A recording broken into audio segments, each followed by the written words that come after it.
get started. And here comes Mrs. M.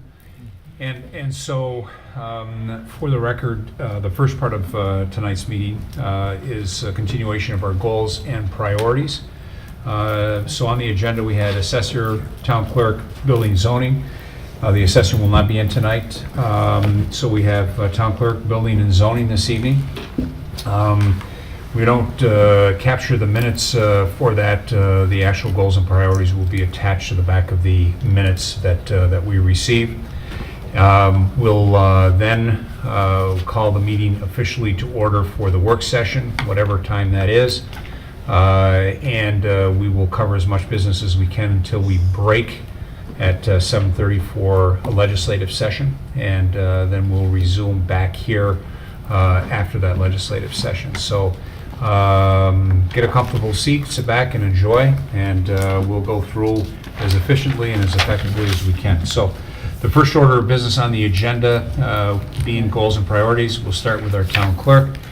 Anna had sent out to everyone, and so with that, Amy, if you would hit the highlights of those accomplishments for 2013, and then spend most of your time on the what you're going to do for us in 2014. Okay, so my 2013 accomplishments. We have a program which I will talk about later with our goals and priorities in reference to NanoArc.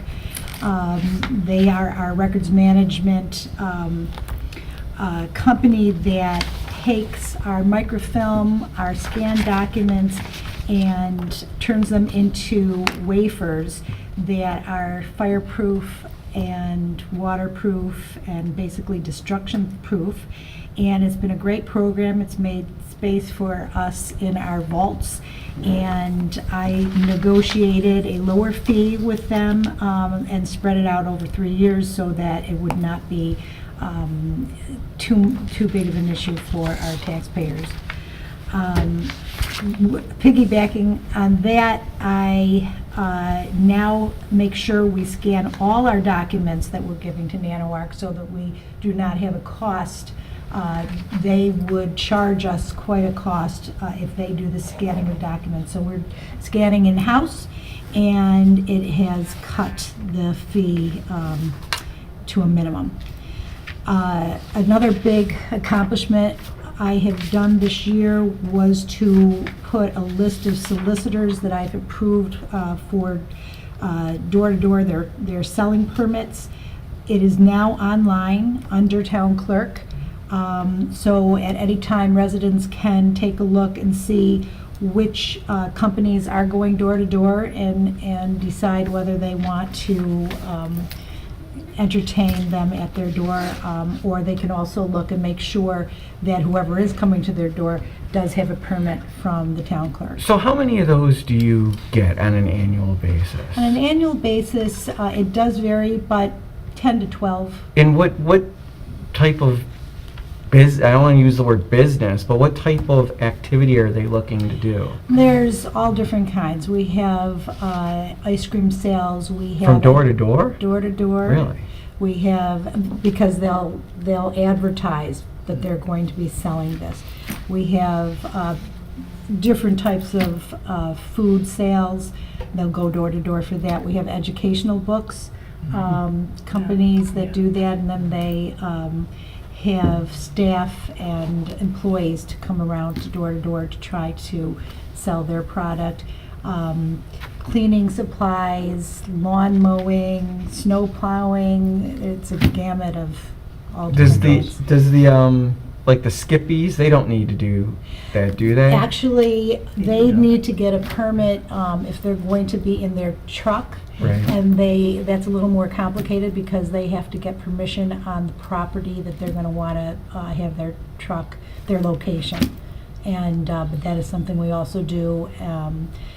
That's a little extra work because we will talk to our code enforcer about that, and he will work in conjunction with me. So if someone shows up at your door and they're selling cleaning supplies or whatever they're selling, are they supposed to be wearing some, or are they just supposed to have something on them? My request, it used to be that they just needed to carry the permit. Right. Now, every company that comes to me requesting a permit, I should mention that we do background checks through the sheriff's office. Got it. And then I look at that background check and make the decision on whether I feel it would be appropriate to have this kind of company come into our town and go door to door. Okay. But now I also ask them to wear around their neck a placard that Got it. will say that they are with that particular company.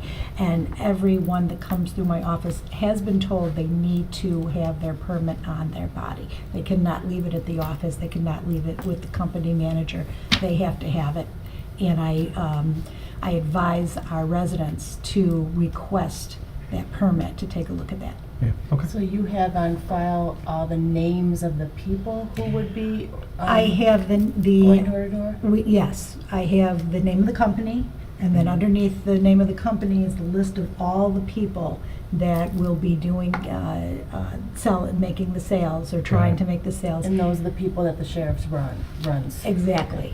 No one is allowed to receive a permit without that background check, and I make sure that it is appropriate for our town. I will mention that I do not, it is not required to get nonprofit corporations to receive a permit. However, I make it well known that I still want those companies to call me up, fax over the list of their people, and so far, it has worked well. Okay, great. So that includes the Girl Scouts and Girl Scouts don't count. missionaries I was and thinking about NIPERG. The NIPERG. environmental groups. NIPERG, yes, NIPERG, any environmental group, they do need to, well, they don't, it's not required. Mhm. I ask them It's as a for their courtesy. safety too. For the Yes, safety of their employees as well. yes. Okay, So, thank very you. good. Besides that, I have had 3 successful passport nights every year. Periodically, we do have time to have a 4th. Our next one is going to be April 22nd. We always have a free rabies clinic the first Saturday in June, and each year it has been received very well. And recently, I've had a lot of questions from residents requiring help with wildlife that may be in their homes. And if it is a certain thing, like bats are not allowed for us to capture, animal control, due to NUCO laws, the health department does not want our animal control officers in there. And so that's an example where I'm able to give names of other companies within the Monroe County area that can come out and help the residents for a cost, Yeah. not related to Like us. exterminators or something like that? Type of exterminator, some business. The recent one that I've been in contact with is called All Animal Control, but all of this can be found on the website too. Yeah. Does our animal control officer have the nuisance wildlife And it's credential? not our Aaron Baker. Yeah. Yes, he is a NUCO officer. And yet they're not allowed to eat it? too? Not for Interesting. bats, not for Yeah, bats. interesting. Raccoons, yes, Mhm. squirrels, yes, that type of animal. Or a husky. Nuisance. So anyway, so that's like a snapshot of what Yeah. accomplishments Great. I've had so far this year, this past year. Now on to priorities and goals. As you know, I'm very much into record retention, record archiving. I'm the records management officer for the town of Penfield. I would like to, and I have had some conversations with the New York State archivist, Gail Fisher. I am going to be scheduling her to be coming in to do training consultancy guidance for a project that will make sure that our vaults, not only our storage facility in the town hall, but I've also had conversations with Kathy Knauer, just yesterday actually, where Archival Advisory Services from New York State can come in and take a look at our vaults and our facilities and let us know if our shelving units are located properly, far enough off the ground so that if we had a flood, you know, what would be appropriate. They'll look into OSHA concerns, look for moisture and mold, just so that we make sure that our records will stay intact, and especially our permanent records. Along with that, I am going to be looking into the possibility of the Local Government Records Management Improvement Fund, which is one type of grant, and also the SARA grant, which is the State Archive Records Administration grant. And that is something also that Gail Fisher will be able to consult with me about and help with that grant. I will also let you know, it might sound to you like this is very expensive, but I have a relationship with Gail, and she will come and do all this for free. So she's going to be coming in sometime in the spring. And again, with the Wafer Feast project from Nano Art, we're going to continue on wafering our building records and zoning records. From there, we're going to move on to planning and basically get all of our permanent records. It will be an ongoing process, but we will continue to have our permanent records put on wafers. Another item I'll mention is I'd like to amend the firearms ordinance, and I have been in contact with the New York State Department of Environmental Conservation, a great gentleman, Michael Wasilko. They'll be coming in anyway to look at the boundary lines, the WMU Wildlife Management Unit lines, borders, and at that time, this is just a thought process, they'll be coming in, but we might be able to, I actually have maps made up from Zach up at planning, just to see if it would work out to help with the new builds that we have, make sure that everyone is safe. So we're kind of looking into that item. Any questions on that? Just recently, as you know, we always get, our town gets audited yearly, make sure all of our practices are copacetic, and we've had great reviews from our different auditors. Recently, it was found that when couples come in for a marriage license, they may ask for a transcript besides the certificate, and the transcript is something that can be given to the DMV, can be given for Social Security purposes. The certificate that they receive from us is the only certificate they will ever receive. And so I advise them not to give that out when they need to change their name or something like that. So we do transcripts, but if a person asks for that transcript while we're doing the certificate, then we just add it as one of the things we'll be giving out, and they will receive the certificate and the transcript. We did not give any receipts to the residents who came in for a marriage license, just due to the fact that we already had a receipt for our marriage certificate.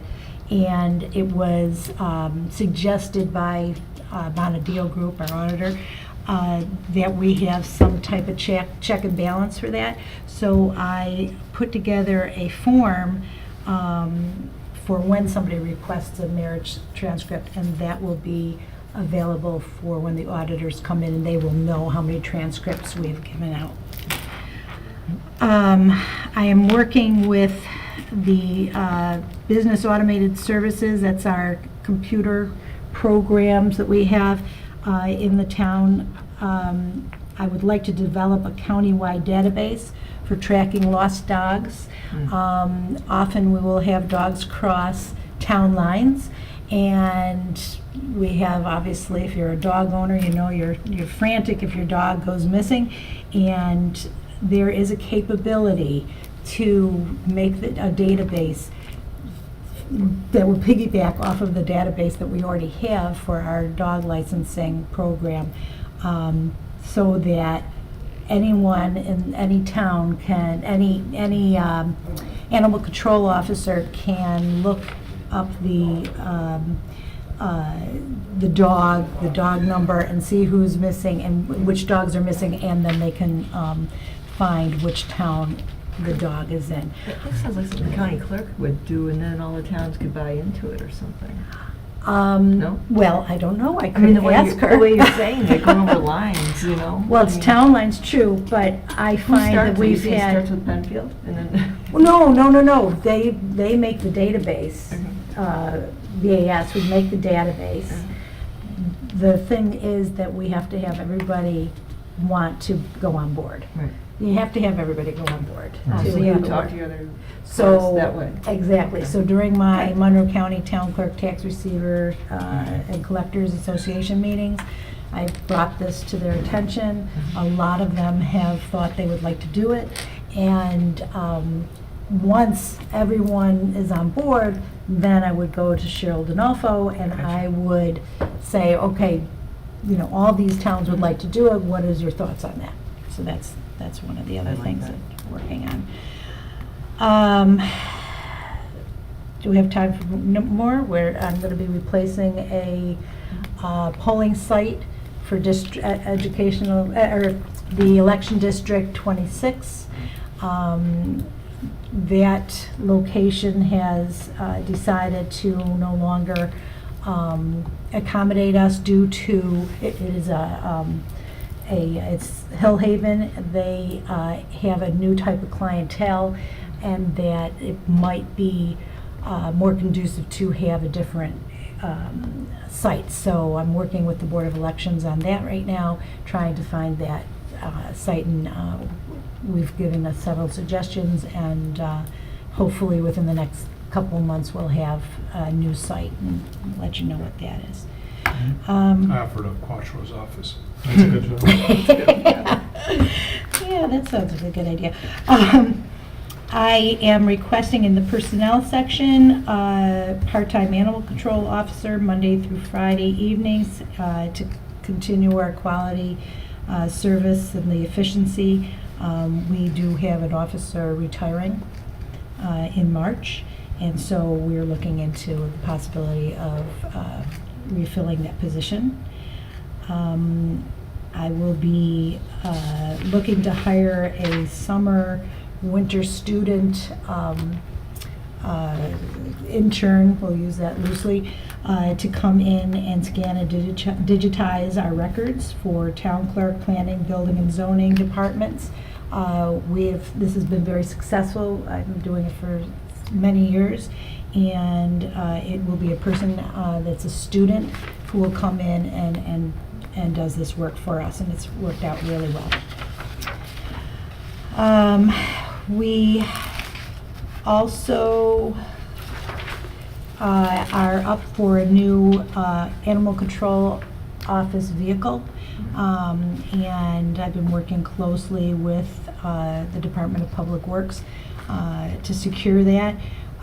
It will be what I think will be a much more cost-effective, it will be smaller, less gas used, I'm hoping, and what we have will go online auction, so that we'll get some of that money back. We are doing training for our new software that we have for sportsman licenses, that's hunting and fishing licenses. And that's been quite successful. The new program has been only in for a few weeks, and we've had one outside training, and then we've been doing some training within the department, and so far things are going well with that. Anything else? No, thank you. I could go on forever. Yeah. No, Sounds good. No, you can't. Not tonight, you won't. I can only go on forever until Tony tells me All not to. right, Fair good. enough. Questions for Amy? Any items, questions? Yeah, I'm anything? retiring animal control officer. That's a part-time person retiring? Yes, it is. Well, no. Well, Dave Ewell is retiring. Dave Ewell Okay, is so he's- is a he full-time was person. part-time and for me. Right. Split. Splits security, facilities, and animal control. So we're looking at how do we best serve and support that versus a regular full-time Okay. person. Okay? All right, Mr. Ted, you're next in the box. Come right up front and center, buddy. I'll be, I guess I'll stay. 'cause- 5 more minutes. Thank you, Amy. Any place is great, but front and center? Okay, so if you would, maybe just hit highlights of 13, and then if you would, talk a little bit about 14 and what's going on, what's happening, any newsworthy notes above and beyond when we took a look at this back at budget time. So. Building, fire marshal, and zoning and code compliance continues to be a very busy department. In 2012, I assume you all know, we led the county in building new homes, single-family residents. I think we're right up there again this year. I don't have the final figures yet, but I believe we're right up there. We're just a few short of what we were last year in 2012, so 2013 is a very proactive year for the town of Penfield for building. Fire marshal continues his usual commercial inspections. It continues to be a very busy time for him also. 2013 was a very busy year for him.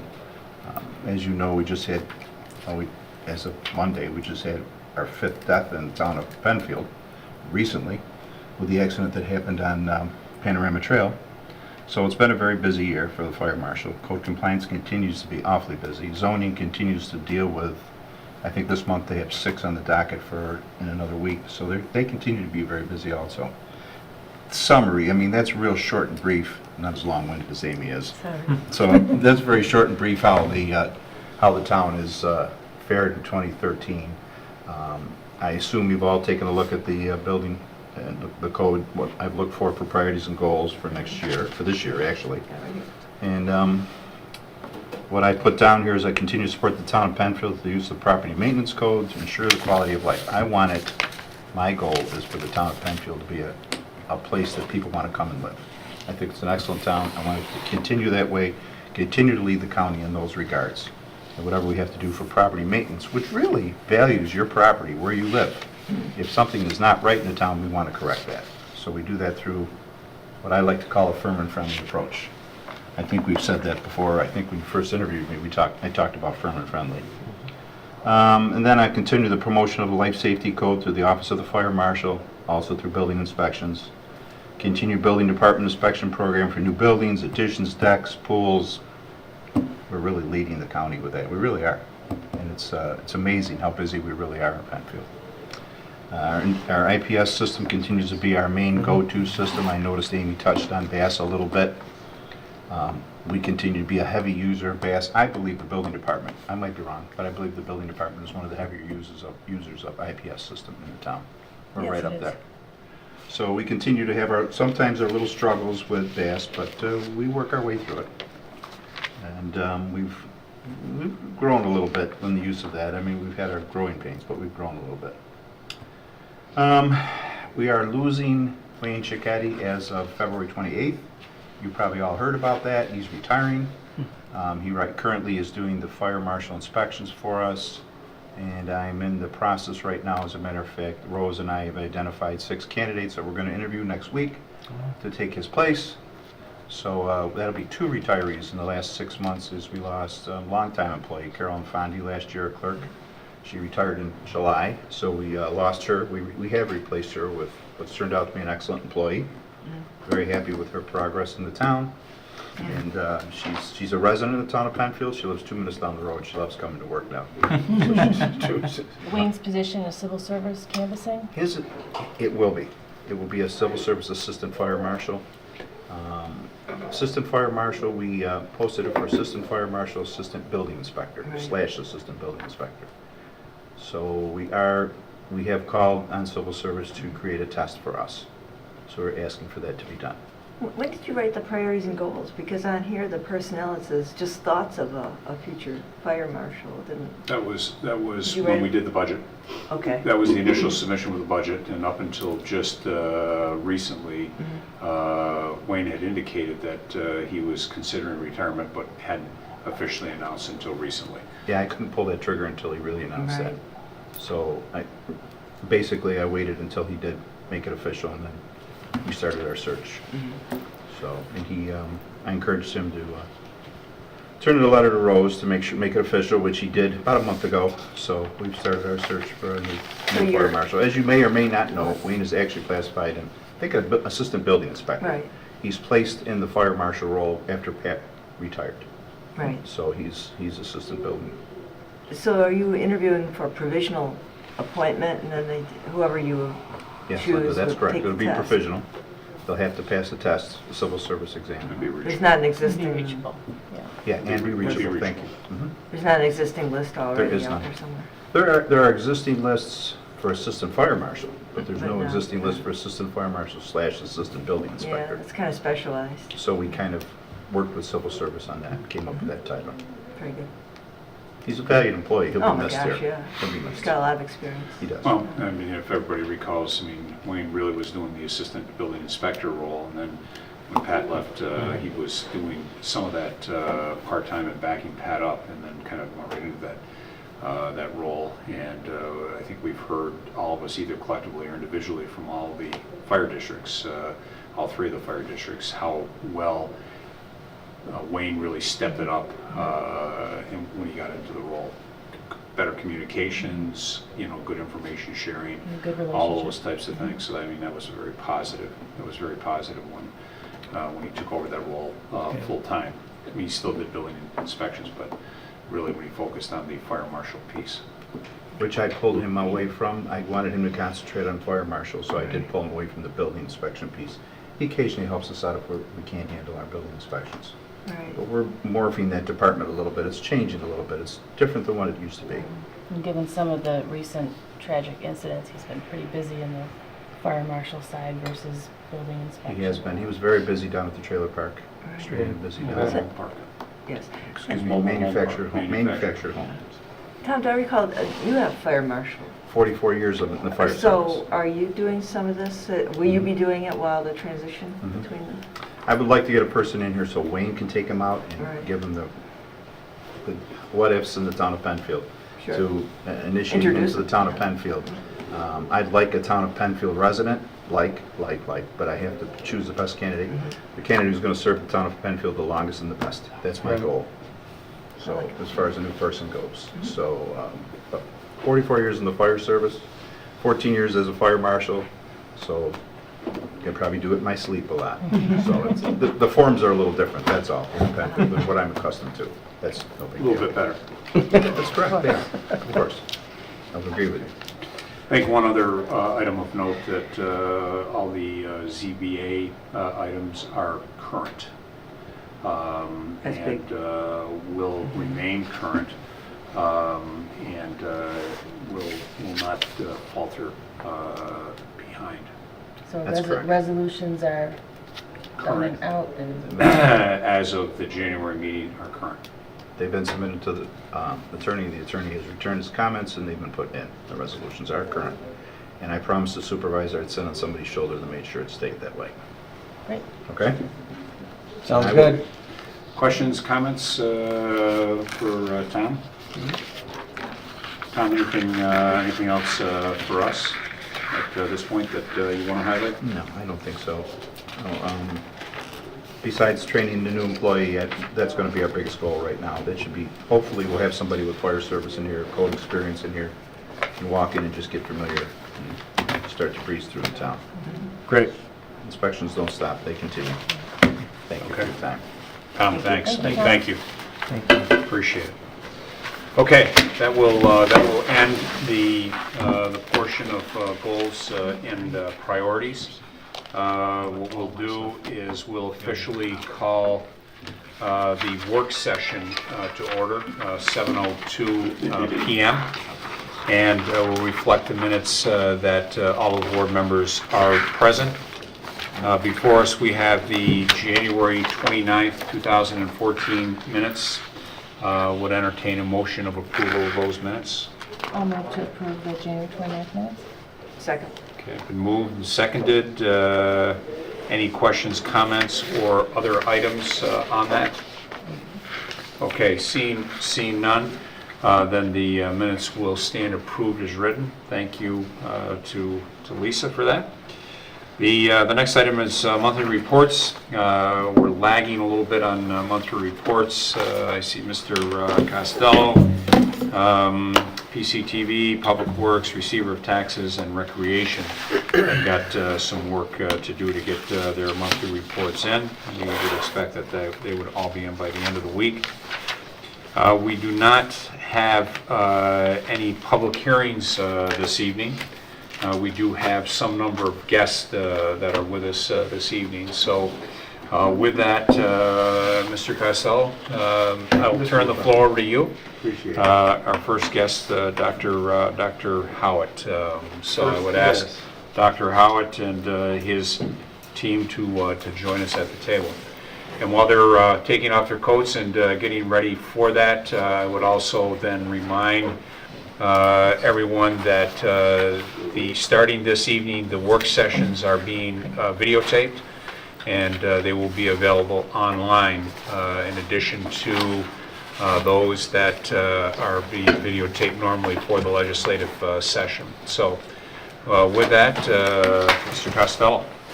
Yes, I have Dr. Howard and Hans Selms that have come in to visit with the board.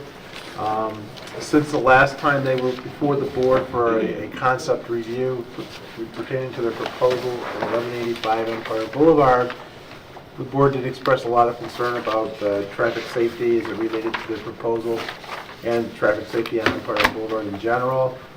Mr. LaFountain had requested that a meeting be set up with the applicants and also with the state DOT to address various options that we could come up with to mitigate traffic issues at Wilbur Track Road and Empire Boulevard. They came to this building. Usually we go to there, but they came here that day. And basically, we explained our concerns regarding traffic safety at Empire Boulevard, particularly related to Wilbur Track Road. Dave Gehring was here with his staff, and Dave indicated that he and his staff would not support traffic signals or roundabouts or anything other than the extension of the proposed middle turn lane that is being developed this year in conjunction with the South Point Cove apartment project. So the applicants heard that, the staff heard that. We wanted to bring that to the board's attention because the board has not been part of that process. But by the same token, the board did express concern about traffic safety in that area. We wanted to bring to your attention the fact that they are not offering any alternatives other than that type of safety feature that is being proposed for the apartment complex.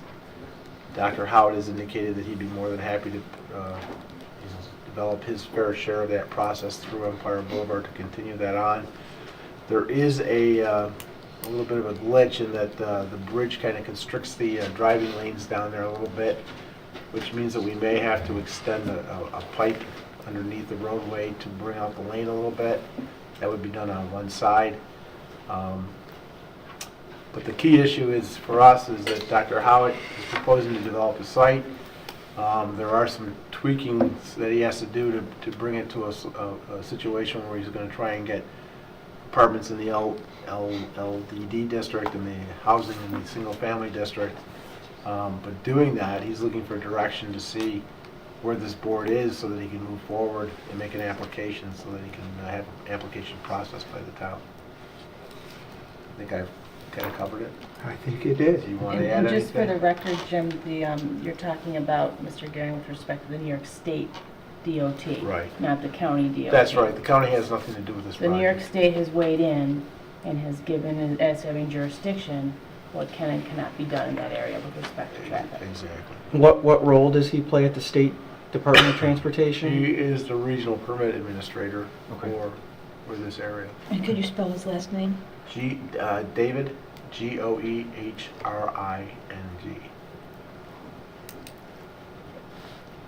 Thank you. So I think the applicants are looking for some direction from the board to determine what the next step would be and how to move forward, if possible. So I think, as Jim indicated, there was an action item to do some review with DOT. That work has been, in fact, completed, and so the discussion is next steps. Is it go as proposed? Is it a no-go? Is it, some other variation, to the plan submitted that was part of the kind of the sketch plan review that came in before the town board to get some direction, obviously, before any monies were put into significant engineering plans and studies and things like that. So I think what the applicant is looking for is some direction, from this board as to what the next steps are.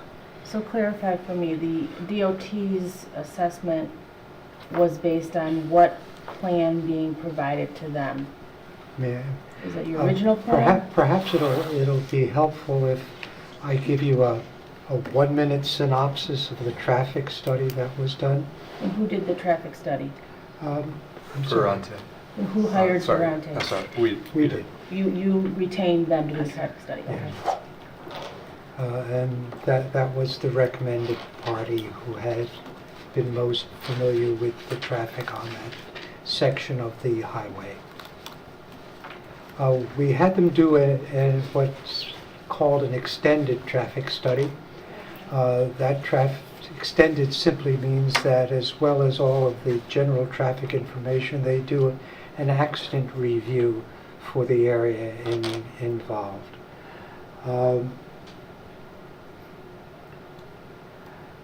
Basically, after this traffic study was done, we then refer the traffic study to the state itself for its review, and they sent a letter essentially saying, and I've got the note here, we concur, no mitigation steps are required other than the widening of the existing Wilbur Track Road junction, where they recommended 2 12-foot lanes be created at the intersection of the road and Wilbur Track. Is that based upon your original proposal? The traffic study has to be based upon On the study as is presently before the town. Yeah, we've continually been proposing 69 units. I think that's shown. Does DOT give any recommendation? Just that the Wilbur Track Road be widened near the area of the intersection with Empire Boulevard so that it has 2, and they underlined only 2 12-foot wide lanes, one entering, one leaving. So as far as increased traffic or left turns, blind shoulders, hills, as far as anything that is concerned, DOT did not weigh in on whether this was going to cause an increased safety hazard? They did not, and in fact they indicated everything was within the reasonable measures. The accident area of the study indicated that in a 3-year period that was studied, there were 2 accidents at that area. The DOT came back to us and indicated that that was essentially 40% of what would generally be anticipated in a similar junction. Or 40% lower. So when a traffic study is done when DOT weighs in on a traffic study that's been done by your independently hired person, Yes. are they solely looking at the 4 corners of that study and what was done when they're making their comments? I don't know. I'm That's not. an I'm important not. question that I have. I'm not privy to that. The DOT person whom we met with seemed very familiar with the issues on that road. I'm guessing that he spoke about the studies that were done in regard to the project that's across the street from us and any others that he has seen in that area. But Our traffic report did include consideration of the impact of the increased volume from across the road as well. We're a relatively small contributor. We've got 36 acres. Our density is less than 2 units per acre that we're proposing to you. You know, frankly, they just told us we were a drop in the existing bucket. Who told you that? Pardon? DOT. DOT. Do you have a map down here that shows sort of where that turn lane, the proposed turn lane for South Cove Apartments ends in relation to? The Not down bridge. here, but it is, I don't know if it shows on there, but it's the other side of, there's a bridge that's the culvert that. It's closer to Basil. Spans the wetlands. so The it's bridge not- is right there at Basil? It's up from where they are, yes. Okay, so when DOT mentioned that they were, the only thing I guess they were interested in doing is maybe extending the length of that center turn lane, Yes. would it actually, would it be feasible to bring it down that far? And you mentioned you'd have to maybe move some pipes or maybe have some pipes underneath the bridge. A culvert underneath the bridge would have to be extended out a little bit to create a breakdown lane, if you will. Okay, The and DOT will then, not allow that to occur without a breakdown lane, so as a result, they would have to expand that out a little bit. okay. That's going to be a costly process in itself. It's not an easy thing But I to think do. that's a staff request. I don't think that was required for the No. analysis that the state came back with. The state didn't require that middle turn lane. That was something staff was investigating as part of the A permanent South project. Point Cove But it Apartments. sounds If as it's if- out there, you know, could that be extended and extend that taper down? But obviously, that's a costly expense to widen out a 4-lane highway down, 5-lane highway to extend that down. But that sounds as if that's the only thing that DOT would consider. That's correct. That was, Okay, they so- said they Well, would consider So, I think there was one other alternative on the table, if I recall correctly, which was to have a taper to the culvert and then reopen. Extend it, yeah. Yeah. The So that the you key wouldn't have was, to widen the culvert. for them, under the DOT guidelines, they would never meet the warrants necessary to put a traffic signal at that location. You know, we talked about this in the past, you remember Willow Point, or Willow Pond Way for years. We wanted a traffic signal at that location and they would never put one in there. Finally, when Wegmans came in and Wegmans actually paid for that intersection improvement, they would allow it to occur. Now, there were several hundred people living in Willow Pond Way at that time, but it took almost 30 years for that to happen. Here you have 4 or 5 families living on that street now, and they're proposing 69 units total, plus the 69 units. 69 total. Yeah, so there's no way that number of units would ever meet the warrants for a traffic signal at that intersection. There's over 24,000 cars a day going past that street. But I guess they're not looking at it the way we look at it. They're looking at it more the regional, what's down there, that Right. whole Empire Boulevard area at the bottom of the hill, and how we've got 2 hills and they're both coming down. Well, and I think People are Dave, trying to get in and out and they can't see. Dave understands that. I think what he's just saying is that based on the number of units that would come from that street or that intersection, it just doesn't meet the warrants for considering to slow down 24,000 cars. Neither did Jackson Atlantic for how many years? Well, as I say, look at Willow Pond Way. It took 30 years, but you know, and one of their comments is, and it's a true statement, is when you have more people developing on Empire Boulevard, you now create more points of conflict, which now necessitates lowering speed limits and then looking at other methods of mitigating traffic issues. But as he noted, they haven't had a high incident of accidents there. I mean, perceptually, it's a dangerous situation. If anybody goes down there, you know it is. Well, because there's But not they're not- 69 units there yet. But they're not registering, well, they're looking at the 24,000 people with the conflict points, and they're saying they're not getting high accident rates. Along the whole corridor. Right, Whole quarter. right. which extends to the town line? Well, it extends back up Up to the Roundabout. Orchard Park Boulevard, basically. I'm not comfortable crediting the conclusions drawn without having the answer as to the scope of DOT's consideration here. They're just looking at the 4 corners of a traffic study done by their traffic guy. there are other considerations that may not have been considered, and maybe he didn't have a duty to consider those, but Well, remember, we also asked the applicants for the apartment complex to look with this DOT for a traffic signal at that location as well, and he said absolutely not. So you had See, this is the you have interesting 13 thing. units per because acre versus 2 units per acre. in my mind, DOT is looking at both of them separately.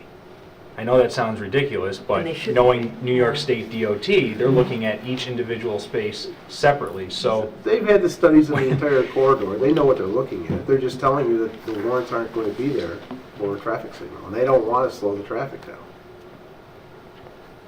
Their primary function, as we all know, is to move traffic as efficiently and as quickly as possible through the corridor.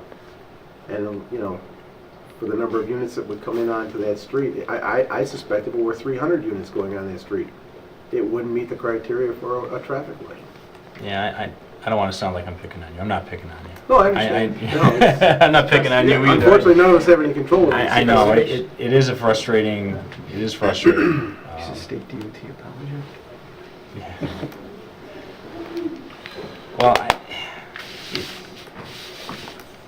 I'd actually like a night or two to think about it, maybe, because here's the problem that I have. Knowing that DOT is not going to move forward with anything other than the potential of widening the center lane. You know, at the same time, while I believe there should be a traffic light there, I'd like to at least think about it or look at maybe some other information before I make the decision, because there is a development on the table that, for all respects, you know, DOT is saying it's safe to go in there. So, I'm not sure they're saying it's safe to go in there. Well, but they're just saying that this the- is what we'll allow you to do to mitigate any potential. but what they're not saying is that the amount of traffic this is going to generate is going to be detrimental to Empire Boulevard and the traffic. I mean, if they come back with a letter and say any amount of development off this road is going to be a significant safety hazard, then that's a different story. But if they're not, if they're just going to say, oh, 69 units isn't going to do much to anything, we're not going to put a traffic light in, then it's sort of back to us, buyer beware, on if we want to proceed. So I don't want to just dismiss the development 100% if DOT is saying, you know, take it or leave it. I mean, it's the exact same thing as the property on the north side of the road. It's the same discussion we had to have, which is DOT is not going to do much of anything. So we have to decide, you know, they just had a little bit more room, it sounds as if, to put that center lane in. So personally, I mean, I'd like to take at least a week to maybe just sit around and think about this, talk with, you know, look at some more information, but I don't want to just dismiss this on the sole fact that I think there should be a traffic light there. I don't know, I don't see this that different than the last time an applicant came before. I mean, it's different, but I have the same concerns for what it was then, that is now, that it's just too dense for that area.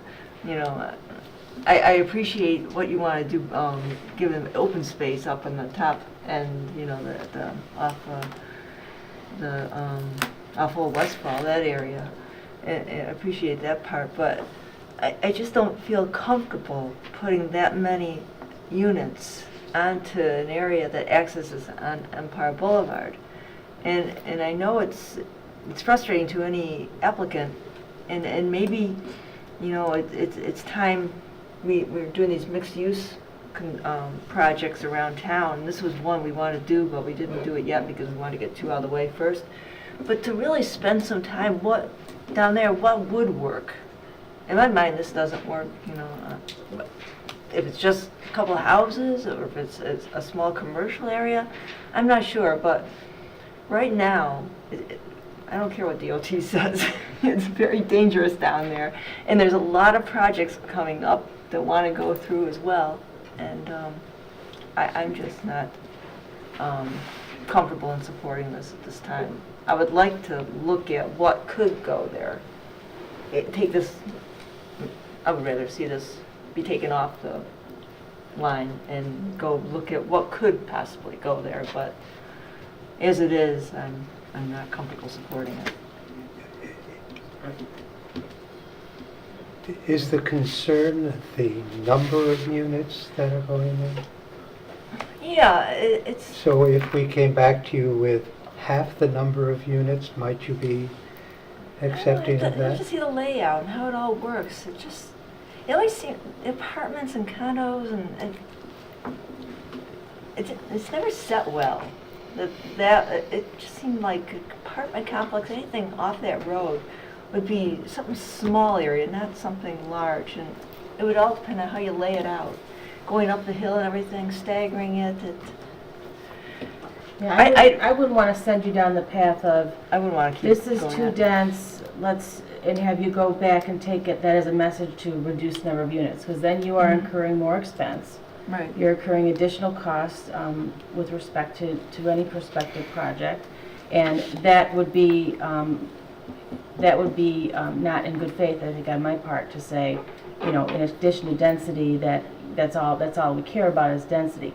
I would concur with Linda with a little bit different angle. I think it's somewhat of a matter of timing on your part, not that you had any control over that, and the fact that your parcel is on the south side. I think development on the south side is different than development on the north side. Regardless of what DOT says, I will refrain myself from my comments regarding the illustrious state DOT. But that being said, I personally, and I've heard this from residents, I need to see the development on the north side happen first before I can in good conscience weigh in on your property.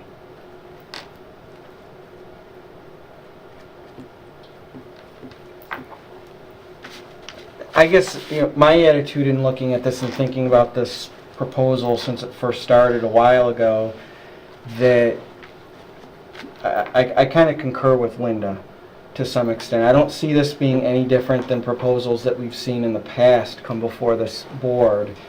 I'm very leery of the 2 apartment buildings up front. I just don't think that adds much to the character of the community. I think it's too dense up in this area with the condos or townhomes. When I look at the other residents in this area, I believe they're all homeowners and they have decent parcels of land back there. And I kind of look at this area as more of an ownership type area. I would be more supportive to look at homes back in this part of the property with, decent acreage per home, similar to what we see existing there already. So, the DOT stuff aside, it is what it is. I do agree with Jim Costello that they're only interested in moving people from point A to point B, and it's unfortunate that they're not really focused on some of the other issues involved in this intersection here. So, at this point in time, I'm not supportive of what I see in front of me, and I'm not going to support what I see in front of me at this point. So one of the board members had mentioned, as it related to the study area and specifically the mixed use, because this is one of the 4 mixed use areas. What is the board's feeling about as we bring Manitou Lake and Route 250 corridor study to a closure? The next component was then to move forward with LaSalle's Landing and up at North Crossfield, the Four Corners. Is it the board's interest to let that unfold and have some direction from that before we further weigh in as to number of units, type of uses, those types of things? I mean, is that? I Well, think I that's think- a logical next step. Yeah, I think that's a fair transition to everybody involved, the residents, the neighbors, and the applicant. Ultimately, if we do set up a mixed-use committee to look at this whole area, it's going to comprise residents in that area. It's going to comprise owners of properties around there, and they all have input into what the vision of that area can be.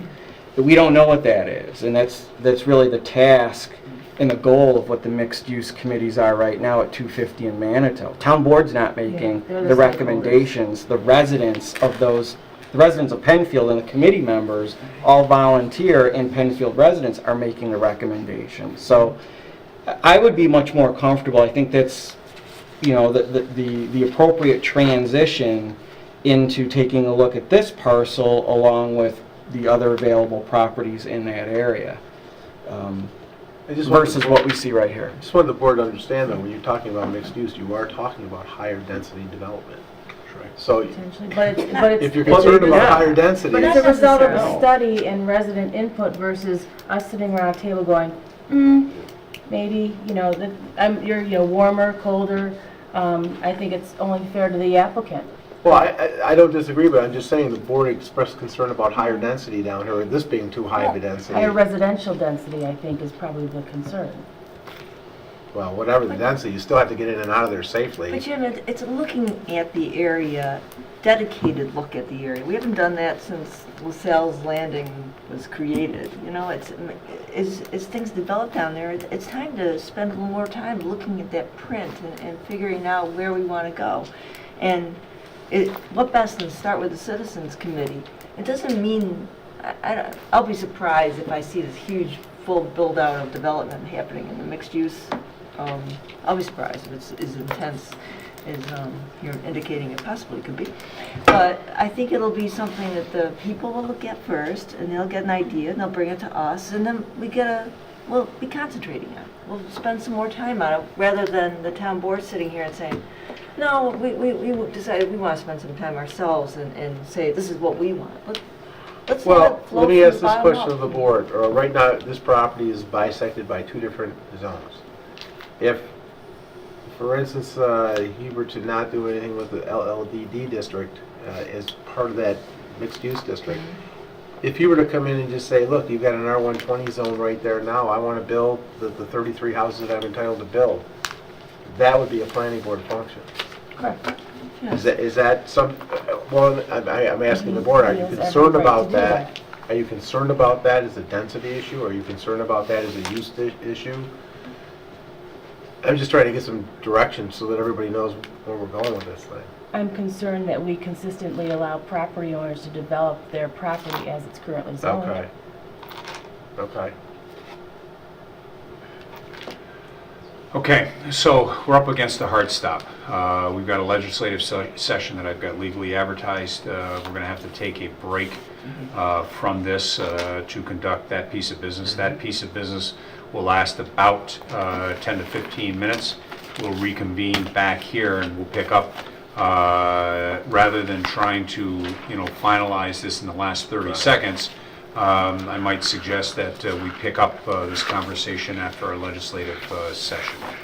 And so I'm going to adjourn this meeting for reconvening at a legislative session, and then we'll join back in here in about 10 or 15 minutes. We'll reconvene the work session, 7:48 p.m. And we're on item number 1 under guests, Dr. Howitt. This is a discussion regarding Bayview Landing subdivision. So we are back to any additional or final comments in and around that particular item.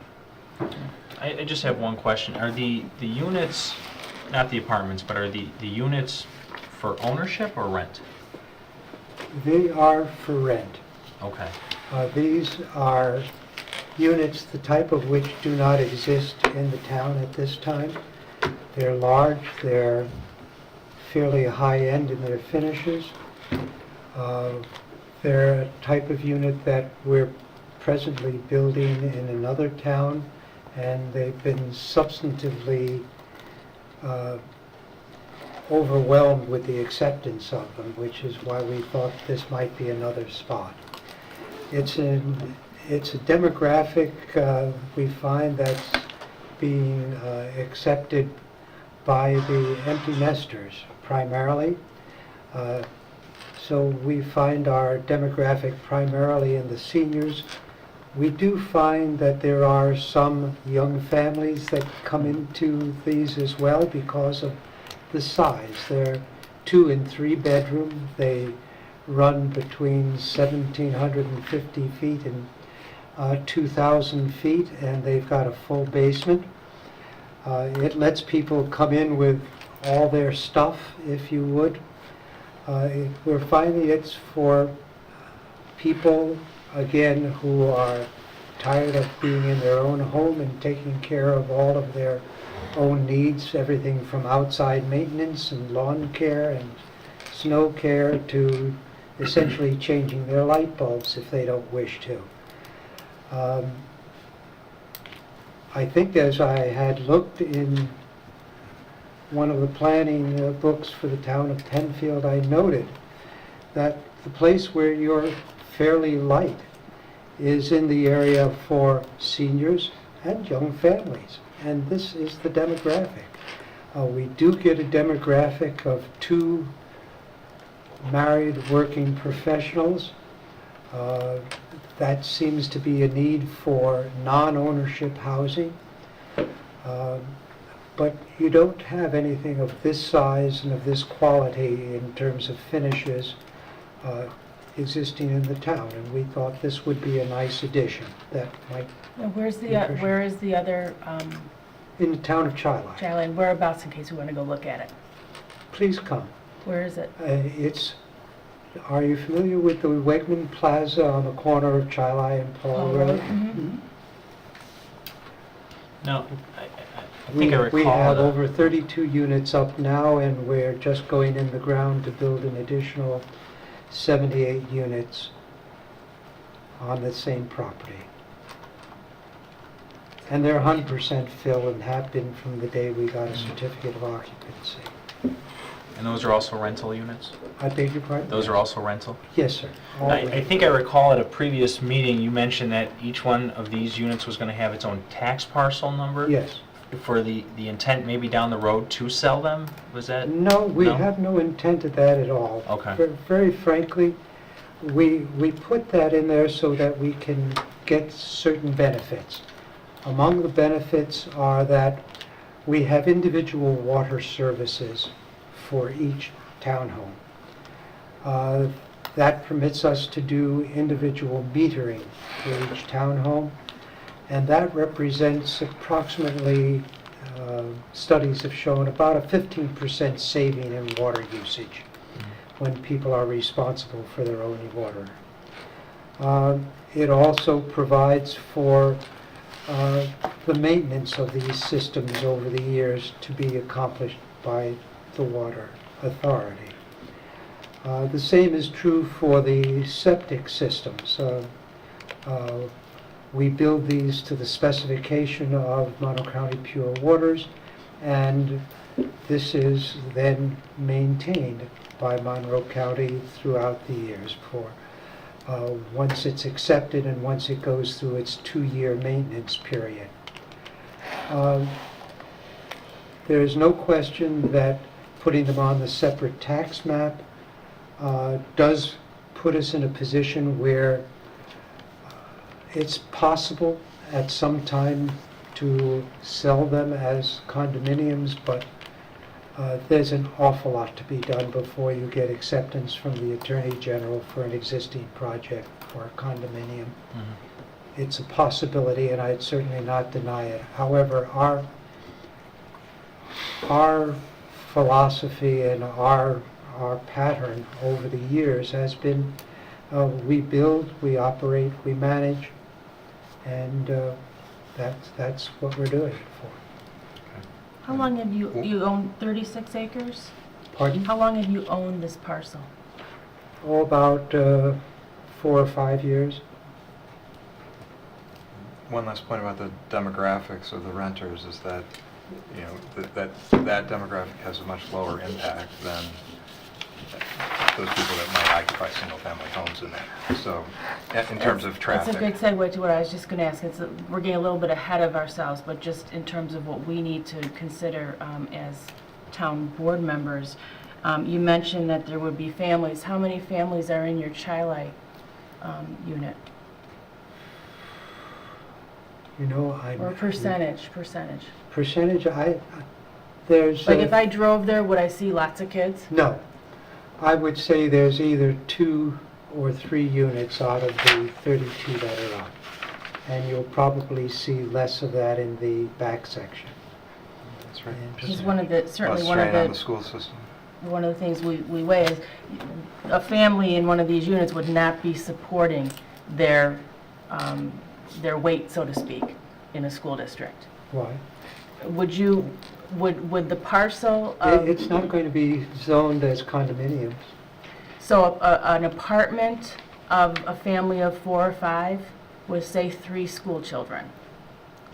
That parcel itself, that tax ID is going to support that person, that family I in the school can't district? tell you that, I don't know the Because that's numbers. something that we look at, tax positive, Mhm. when something is a tax positive. Right. So that, I agree with you, but it's not anything that you can predict either. Particularly when you're talking Webster School District, quite frankly, versus Well, Fountain Child. all I can tell you is what the demographic is in similar.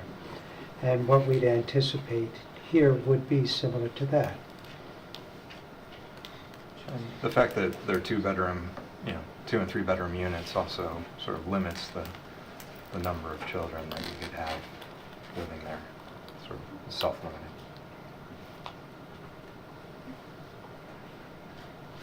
You know, very frankly, the cost of these is a limiting factor for the occupancy as well. I mean, generally, you need someone with a fairly substantial stable income, or you need basically a couple working professionals. This is not something with a stay-at-home mom and 3 kids and a working father is likely to be occupying. Okay, so we've carried this for a period of time. Is there any benefit by the board members to hold it for 2 more weeks to take a look at the Chi-Li property? Are you prepared to give staff some direction to get a letter to Dr. Howitt tonight about our concerns? Do we want to see a draft letter from staff that we list our concerns, draft it, get it to the board, and then finalize it at the next meeting? I like that. Your last option, I think that's appropriate. Okay. And I like thinking about the mixed use is to look at the big picture down there and to deal with this property at the same time, get ideas from the people's group and those consultants that you work with. Possibly could go down there that would have a less impact, but even the full build out down there, we might get a better feeling. Sometime they got to give it to state. Someday we have to present something, with all these different applicants involved that, if not light something to help mitigate the traffic, I have a strong concern about just approving and not getting a clear feel of somewhat safe down there, I don't want to open this up. But I think that what you're saying is the most appropriate way to go at this point, and it takes it off the agenda and it'll give him...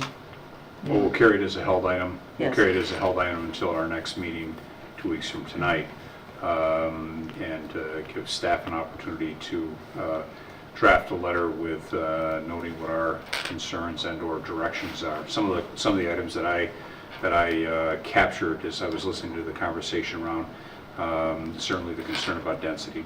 Traffic continues to be a factor at that location. The mixed use, the potential for the mixed use committee to start to take a look at this, and that not only this, but the entire area overall. So those are a couple of items that I've captured. Is there anything else that the board would like to capture? But I think we do owe it certainly to the applicant to be able to provide them, with, some final correction so they can decide what their next steps are. And so if we can commit to 2 weeks from tonight, having that finalized present to the applicant, then they can then move forward with whatever their next steps are, you know, again, in fairness to them. And I would add, you've certainly been very upfront with us and patient, but I think it's also important to note that the concept of a mixed-use committee that would arrive at a mixed-use recommendation in this area, it's not a new concept, and it's not a concept that's triggered by your request here. It just so happens, as I mentioned earlier, your timing may just not be the best timing, but that's not anything of your concern. Could you help me with your definition of mixed use? No, I can't, because the recommendation will come from a committee. It's not up to me what a mixed But use is. mix of what? So let me take a stab at it, Doctor, if I could.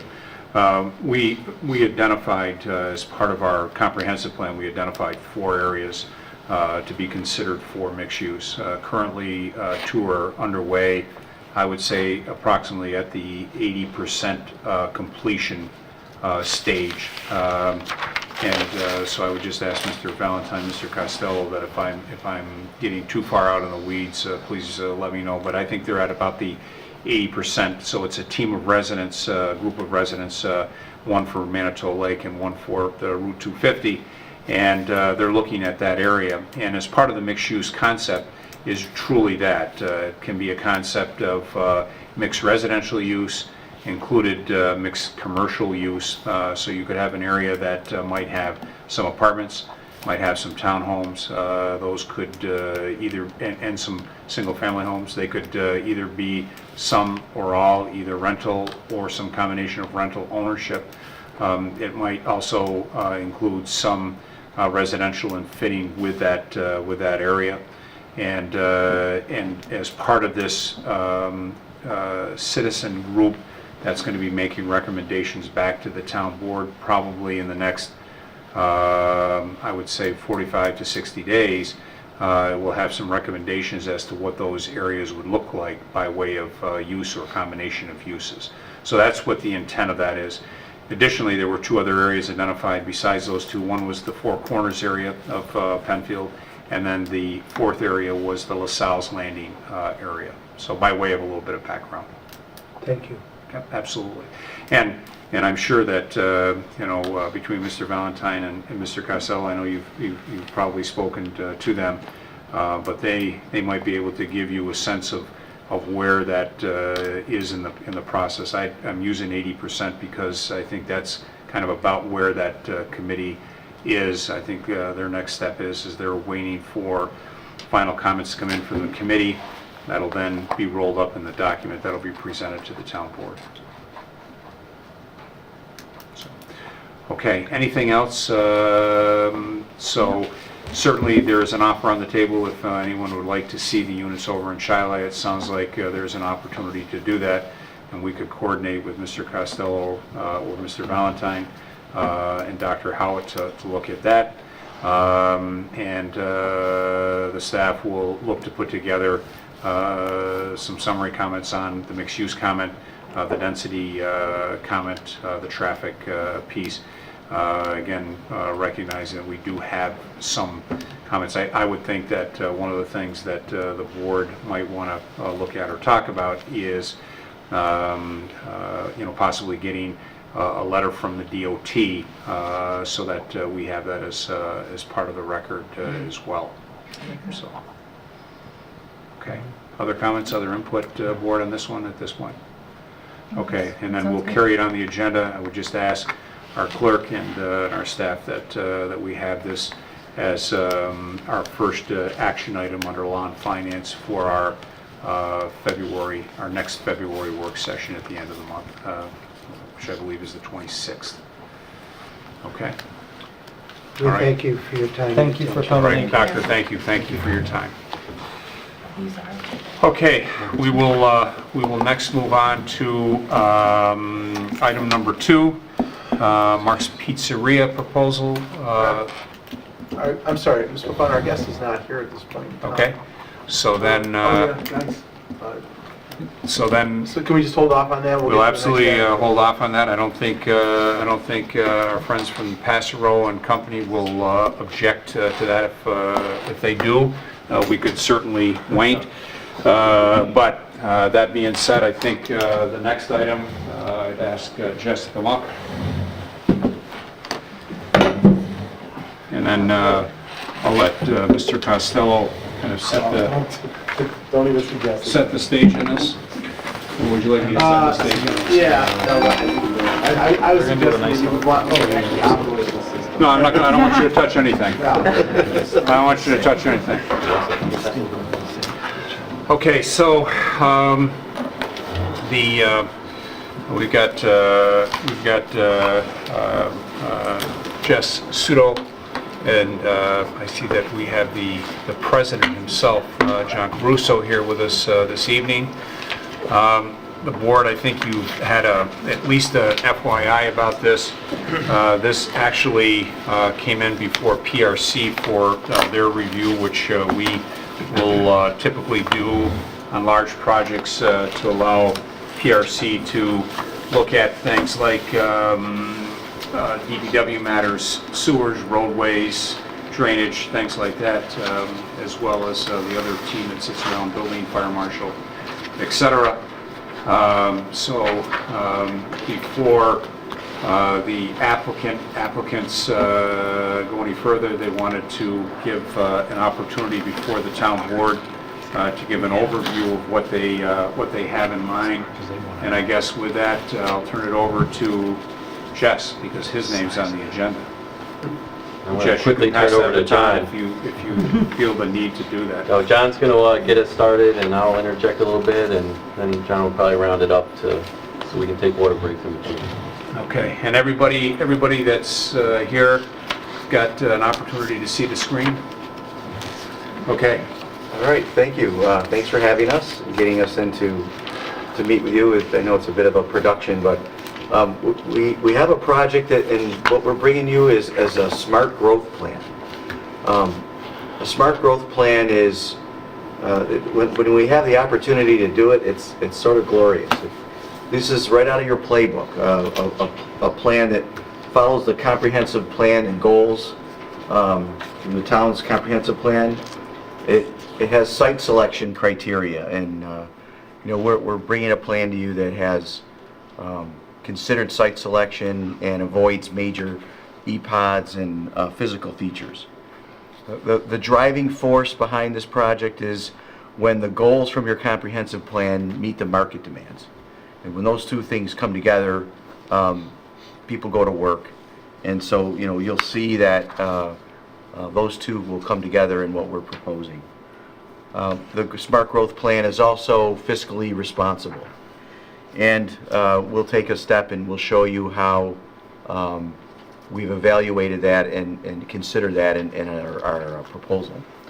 And finally, a Smart Growth Plan provides and allows for utilities that are expandable to possibly serve other projects in the future, not only self-serving to the one that we propose. So with that, here's a quick overview of what we're going to go through. We talked about our introduction. Our proposal is what we call Jackson Road. And 1440 Jackson Road, two other projects, consist of about 120 acres. They're currently zoned rural residential, 1 and 2 acre minimum lots. And it's located on Jackson Road and Plank Road in that surrounding corridor there, just a little bit above center of the town.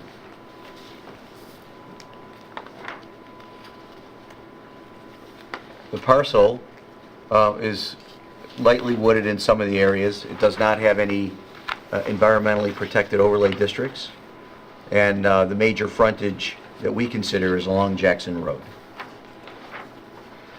And so here is an aerial photo of the combination of parcels. And you can see that the parcel on the left has the 1 acre parcels, and the parcel on the right that is combined with this has the 2 acre parcels. So this is a conventional plan, and it yields about 61, 62 parcels. 62, you're right.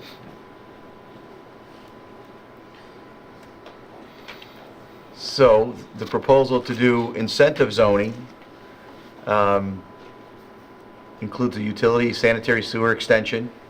And I'll turn this portion of the presentation over to Jess to have him take you through the proposal.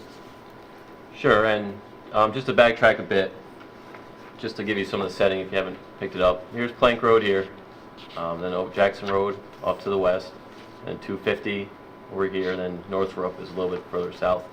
As John mentioned, our proposal and the reason why we're in front of the town board is because it is a request for incentive zoning. If you followed, or if we were to follow the previous plan that you saw with the 63 lots, which essentially has the same, if not a larger development footprint, we could go straight to the town board as an as-of-right subdivision. But for various reasons that we're going to cover in the next few minutes here, we are requesting incentive zoning application. Just to point out some of the characteristics of this development, we have it broken up again into the two properties, or there's actually several properties, but the two major landowners. This one here, which is 1440, and then this one here, which we call the Smith parcel, for Gary Smith, who's actually here with us this evening. His home is actually down here in the corner. So each one of these sections, if you will, has a mixture of what we call estate lots and standard lots. The estate lots are the ones that are slightly larger, between 15,000 and 2,000 square feet, and then the standard lots are slightly smaller than that, around the 12 to 13 and 14,000 range. What we do is we put the estate lots on the perimeter of the project, and then the smaller lots go inside these road networks. So again, we have the estates and then the standard lots there. So this is the current proposal. It's a total currently of 207 lots. One of the things you'll notice is, as John mentioned, it's essentially free of EPODs in the development area. There are EPODs, there's a stream corridor that goes down through this area, but we're not proposing to develop there because when you read through the comprehensive plan, it's pretty clear that we don't want to disturb environmentally protected overlay districts and the features that go along with them in our development, so we seek to avoid that and introduce an element of open space. We also have additional open space here, some open space here, open space next to our ponds. You know, open space is good for a lot of reasons. For one, you know, it's obviously mentioned in most planning documents that the town has, and two, it does make the lots more desirable. So going forward, as you saw on the agenda, we took a hard look at the town-wide planning. Can I just back you up for a Sure. second? Going back to the map, you, on the left-hand side, that the property there right in the middle, I noticed you have open water. That's a proposed pond. Okay, is that a retention pond? Yes, it would serve for stormwater management, Okay. but we would try to give it some aesthetics with some open water. People don't really want a swamp in their backyard, which is what a lot of the ponds these days turn into. So we try to do something similar to, I don't know, you might have seen Graceland has it over there off of Hatch Road, but something that's a little more aesthetic than just a standard stormwater management area, which is why we called it open water. But it would still serve the same purpose. Okay. And who is going to be maintaining the maintenance or ownership of that down the road? Well, that's something that we would ultimately work out. It'd be the same as any other single-family home subdivision. The fact that this is incentive and a little bit more dense has nothing to do with that, but it's something we'd work with town staff on. Based on the DEC regulations, there's several options for that. The developer can enter into a maintenance agreement with the town. The town could take ownership. It's some, one of those details we'd work out as we got into the planning stages. You could assign it to one of the lots. Yeah. There's all sorts of things to do. But just like I said, any other subdivision in New York or actually the entire country, because it's governed by the EPA ultimately. So it's important to us, and I would, to the town obviously, that we look at the town-wide planning documents, because this isn't an arbitrary proposal. We're not going to come in here and just say, we have this 100 acres somewhere in town and we want lots of lots, and just because we do. We're really following a plan, specifically the comprehensive plan, and setting a framework for our proposal which to work in. Again, it's not arbitrary. We're executing on a plan, and what we're going to look to do here in the next few slides is show you how we've attempted to do that. I apologize that as I go through these next few, there's going to be a lot of text. That's why I tried to pass one out so you could try to read along if you want. I'm not going to read every piece of text, but what we did was we actually took excerpts from the comprehensive plan, and that's what you'll see in italics. I know not everyone here has it memorized, except maybe me, because I've read it 100 times in the last 2 weeks. But first, before we even get into the comprehensive plan, it's important that we look at the town's incentive zoning law to make sure that what we're proposing is actually consistent with the town's law. So here again are some excerpts, but essentially the incentive zoning law allows changes to permissible population density. So that would be the change from going to the current zoning to the more dense plan that we just looked at. In order to have an incentive zoning plan considered, we have to offer some kind of amenity. And there's amenities, there's cash amenities, and other types of land donation. And then one of the amenities specifically called out in the incentive zoning law is utilities. I'll get into the utility a little bit later, but it ultimately is the extension of a sanitary sewer, which would be paid for by the development. And again, at the bottom there, it just reiterates that an permitted incentive is the increase in residential unit density, which is what we're proposing. Incentive law continued. I'm not going to bore you with it, but the main part of this slide is that it specifically refers to the cultural policies of the master plan. So we're going to spend the bulk of our presentation looking at the comprehensive plan. Again, I apologize for all the text, but a lot of excerpts and a lot of what we're trying to look at here, and there's some recurring themes through this plan. No development in environmental protection overlay districts.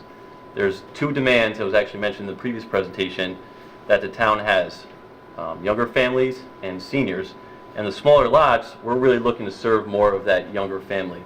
There are a significant amount of homes that have been built recently in the town of Penfield, also in Perrington and Webster, on one lots, on 25,000 square foot lots, on two lots that are $450,000, $500,000 houses.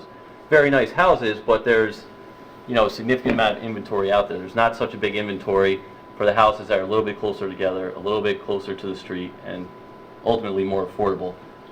This image is from the comprehensive plan where you have roughly 1 acre development to the left and then the tighter development to the right, which incorporates sidewalks, which we would do in any event, and street trees and so on. So then we get into a future land use map, which is part of the comprehensive plan. You can see where our site is pointed out, and we're in the yellow area, which is called the low density residential area. Now the plan does not define low density or high density or rural residential agriculture. It says that low density is single family homes on lots with private open space and a fair amount of building separation. There's no definition of what fair amount of building separation is, but our current proposal, the incentive proposal, has 70, 80, and 90 foot wide lots, so there's going to be 30, 40 feet between houses. So we could make the argument that our proposal is in fact suited in the low density residential definition, but for the sake of this proposal, we could even assume, even if we wanted to call it high density because it is a little bit higher than what's currently allowed, let's take a look at that and how it relates to this plan. For starters, you can see we're not right smack in the middle of the orange blob here, and this is the blob, that's the suggested high density development area in the plan. We're just to the south of that, where it just starts to creep over. We took a little bit of a closer look at this particular area of town and how we might fit with some of the other parameters of the comprehensive plan. So here's our site here, and this is the town's EPOD map. So our site is essentially free of EPODs for the most part. There's this stream corridor here which goes through on the east, which we're, again, not proposing to go anywhere near. But then when you look to the north of Plank Road in the high density area and take a little bit closer look of land use with respect to EPODs, you can see that, here's Plank Road here, we're actually right here. This site has almost every EPOD in the book, woodlots and stream corridors and wetlands and so on. So, we think that it is probably more appropriate to have the higher density here on our site because we're free of those EPODs and we're essentially in the same location. Just by the way the map was drawn, we just don't happen to end up in the orange blob, that being the technical term. And so the big point here to take away is we're going down through and describing the smart growth plan, is that we're following a prescribed comprehensive plan. We're into site selection now. We're picking a site that doesn't have these physical impairments. Right, and the future or the strategies moving forward from the comprehensive plan, I picked 3 of them here that were applicable to our project, which is maintain the single-family residence as the primary residential unit in the town. Again, we're proposing single-family homes. Increase the variety of living options available. Again, we're looking to serve a market that's not as serviced throughout town as some of the larger lots are. And we even have variety within our development where we're offering the estate lots versus the standard. And our lots are smaller than, again, the average R1 residential lot, which makes up the majority of the town of Penfield, west of 250. Everything east of 250 is rural, agricultural, and should stay that way. And then direct higher density residential development towards areas that can be serviced by public water and sewer service. There is water available at our site with capacity to service it.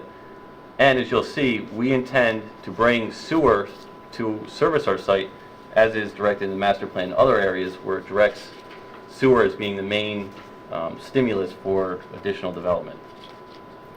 Again, we talked about this earlier, the lack of entry-level housing for singles and younger families who might, could likely afford the $250,000 to $300,000 house, but most certainly couldn't afford the $400,000 and up house. And then there's a little blurb there about how expensive it is to develop, which I'm sure you hear all the time. So here's a big part of it, and I'm glad it was brought up during the last project, is fiscal responsibility. It's one of the first things that the comprehensive plan mentions, and for good reason. The town does not want, according to the plan, to approve and continue to allow development, I don't know what they have in the past, which could potentially be a burden on the town's tax base. We want projects, or the town wants projects that would, at least break even and create additional revenue. So we took a hard look at that. The town's plan actually lists single-family homes that are roughly $200,000 as the break-even point, whereas the amount of tax dollars generated by a $200,000 home, that amount of money is used to service it through emergency services and so on in schools, et cetera, et cetera. Anything less than that is a burden. Anything more than that is actually a positive to the town's tax base. Here we're talking about homes that are going to be $250,000 on the low end on some of the standard lots, and up to $350,000 would be the maximum that you might get down on the end of a cul-de-sac. And then we actually ran the calculation for a couple of different scenarios. First, we went into a detailed review, and I don't expect everyone to read all this, on what the tax dollars are generated by your break-even $200,000 home. Then these two columns, here and here, represent our proposal with the standard lot and the estate lot with the average prices. You want to pay attention to this top line here that's in bold because that's the town tax. We calculated it all through and determined that this development would generate about $167,000 a year for the town in revenue, total revenue, net. That is between $57,000 and $58,000 above the break-even point. So, of this 167, roughly 110 is going to go back into the services, which ultimately service the development upon completion. We then looked at our conventional plan, which we showed you early on, with the RR1, the 1 acre lots, and the 2 acre lots, with higher home prices, as it would naturally be, calculated that through, and found that that also generates a surplus to the town because it has the more expensive homes. But our project, because of the incentive, has more lots, and therefore generates the higher surplus. So I'm going to leave the fiscally responsible part now, but I did want to just show that we did do our homework to make sure that we were meeting that directive of the plan and not creating a burden on the town. And as a matter of fact, having a positive impact on the town's tax base. So that was our run through on the comprehensive plan. And when John wraps up and kind of goes through our smart growth checklist again, he'll hit a lot of the high points. The next part is the amenity to the incentive, which I mentioned early on. That's going to be a sanitary sewer extension. Right now, there is no sewer in the project area, and if developed under the conventional plan with the 63 lots, you'd have 63 septic systems, 63 lots that have effluent going down into the ground, 63 septic systems that could potentially be next to creeks and wetlands all the way over there to the east side. But we're not proposing that. We want to extend a new gravity sewer down Plank Road to service the development. What this represents here is the dark blue are areas in the town currently serviced by sanitary sewers. This here, light blue, is the area that could potentially be serviced by sewers with the addition of our project. Our project is here, and we're going to have a sewer extension, which goes up Jackson a little bit, and then down Plank Road to this point. So all these existing homes along Plank Road and the homes along Jackson Road were all on septic systems, and future development in this area. I know there's a development proposed right here now. would have the ability to tie into a gravity sewer system. One of the things I like about the way this lays out is if you kind of follow the existing service area, it kind of creates this rectangle. We're within the limits of that rectangle. We're not out here as an appendage expanding into the rural area. We're not shooting straight out. We're kind of working within the confines of this box, if you will. Now, granted, the whole box isn't filled in yet, but this project could do its part. This is what it looks like in an aerial version. You see there's single-family homes here with some farmland in the back. Here's our proposal off here to the east. And these little dots are actually manholes where we went through and calculated roughly how far the sewers could extend to service other parcels based on slope and pipe size, etc. So we actually created the service area by the reach that we could get by gravity sewer. And then we sort of cut it back because it was extended even further to the east, but I think we cut it in a little bit, didn't we, Jess? We did. It could actually go further to out here to the east, but we don't necessarily want to extend public sewers into the rural residential area. We know that 250 line's a pretty clear-cut line with respect to development and more rural non-development, if you will. Something else to note, if you remember the orange blob, as I called it, was up in this area. This sewer actually can't service that orange blob because of a creek that cuts through here. So, you know, another reason why our parcel might be more appropriate is because we can get this particular sewer to it. Now, there's other sewers north and south in other areas, but this is the actual county sewer. And working, you know, one of the good suggestions that came out of the meeting with staff a couple of weeks ago was, you know, we would prefer to see you take the sewer down Plank Road rather than our previous connection, which was down here on Jackson Road, because that's a county sewer with more capacity. We're not going to overburden the town system. So we made that change.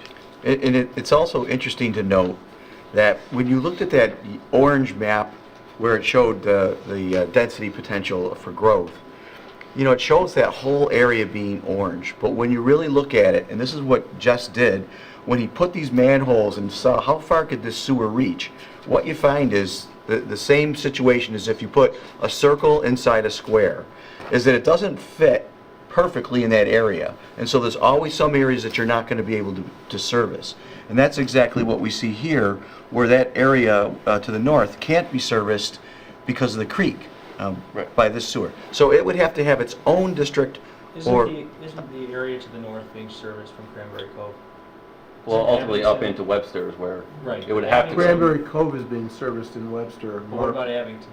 Abington is too, yes, Abington is too, but that's on a phase basis. Right, I as understand, they're but trying it's to- not out in no man's land. It No, is- it's not, It is no. tying into service. But the town, But there are constrictions in Webster that are preventing. right, Webster has its own capacity issues. My point is that when you look at the service area, that orange map, you'll never get it all perfect because it's like putting a circle in a square. You know, it's good to show on a map, but you won't be able to ever hit every parcel. Right. And so, you know, this service area, to Jess's point, has this irregular shape, but it fits within the main square of where we want to service with sewers and not further to the east. Right. So, back to the incentive zoning law. I'm not sure how many incentive applications the individual members of this board have been involved in, but I know there's been a few. Typically, I don't want to call it arbitrary, but a lot of times a dollar value gets assigned to an incentive zoning application when there's not a clear-cut amenity, which there is with this project. You know, that could be from $3,000 to $4,000 to $5,000. And, you know, you run the risk of it being arbitrary if you don't have a good paper trail to back it up. What we've begun to develop here with this slide is that paper trail and a steadfast way to, you know, establish a incentive that could be used for this project. And, you know, if another project in the service area down the road wanted to try something similar, they would know roughly what the incentive might be if this board chose to entertain something like that based on the upfront work that we've done. So we're establishing a basis here for the incentive. Right. Justifiable. And what that is this is I don't expect you to read these numbers, I can't even read them, on the screen here, is the cost of this sewer extension, because you have to go all the way down Plank Road, you have to put in a pump station, you have to pay for the engineering, there's rock out there, there's right-of-way restoration, there's driveways, et cetera, et cetera. The engineering's not that expensive. No, the engineering's not that expensive at all. is about $589,000. I can stop pointing. And then what you do is you take that total cost and you divide it by the incentivized, or I don't know, I'm trying to make up a word here, but the additional lots you would get above and beyond what is allowed by right. So we have 207 proposed, minus the 62 were allowed. You divide that into the 589, and it comes out to about a $4,000 per lot incentive. So that's how we came up with that. And we would, if we were, allowed to move forward by this board, we would work and tweak that with town staff and Mr. DeFrancisco and Mr. Benway and any others that might want to be involved. But this is the basis for our incentive and how we would calculate that. So just back to John and kind of recap, and we can go from there. So this is a really good way to do it. You put together a smart growth plan. It's born out of a comprehensive plan and its goals. We go through the site selection, making sure that it doesn't have a lot of physical feature issues. What's driving the matter is the market demand, meaning comprehensive plan goals. When both of those come together, it's a good thing because the demand's not being met. A smart growth plan is fiscally responsible, so we tried to prove that to you by doing an elaborate chart, showing you all of the debt services that's being satisfied by income tax, real estate tax, I should say, and then we're be able to fiscally create a model that shows this is the basis going forward on how we established the incentive, and then obviously a smart growth plan has the expansion of utilities. So what we're looking to do in terms of next steps is get some input from the board on, what they've seen this evening, potentially followed by an actual formal application to this board for the incentive zoning subdivision. Right now, we're just here in concept. We're showing you our thoughts and looking for some input. We would eventually end up, if it goes this far, meeting with the planning board, more meetings, with this group here, public hearings, so on, and then of course, as I mentioned earlier, working with Mr. DeFrancisco and Mr. Benway on the extension of the sewer and how that amenity ties back to the incentive with the associated dollar values. So that wraps it up. What I'm going to do is skip back to our concept plan.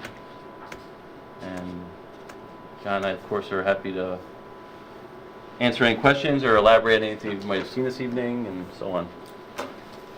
Is smart growth, who came up with that term? Is that like an industry term that we're going to start hearing, or? It is an industry term. It's pretty much well defined by what we showed you. It's right out of the playbook. It's prescribed. We were able to find this development, how it fit in there, and we brought out those points to show you. I appreciate the fiscal chart that, as you mentioned, I brought up in the prior discussion.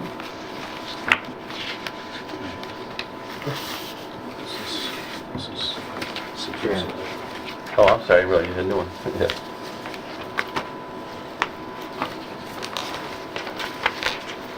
Okay, any initial questions for Mr. Caruso or Sue regarding the project? Thoughts, comments? Have you gotten to the point where you're in discussion with any particular builder? Or is the owner of the property looking to, is a builder selected already, I guess is the question. Yes, the sellers are talking with a specific builder. And who might that builder be? Ryan Homes.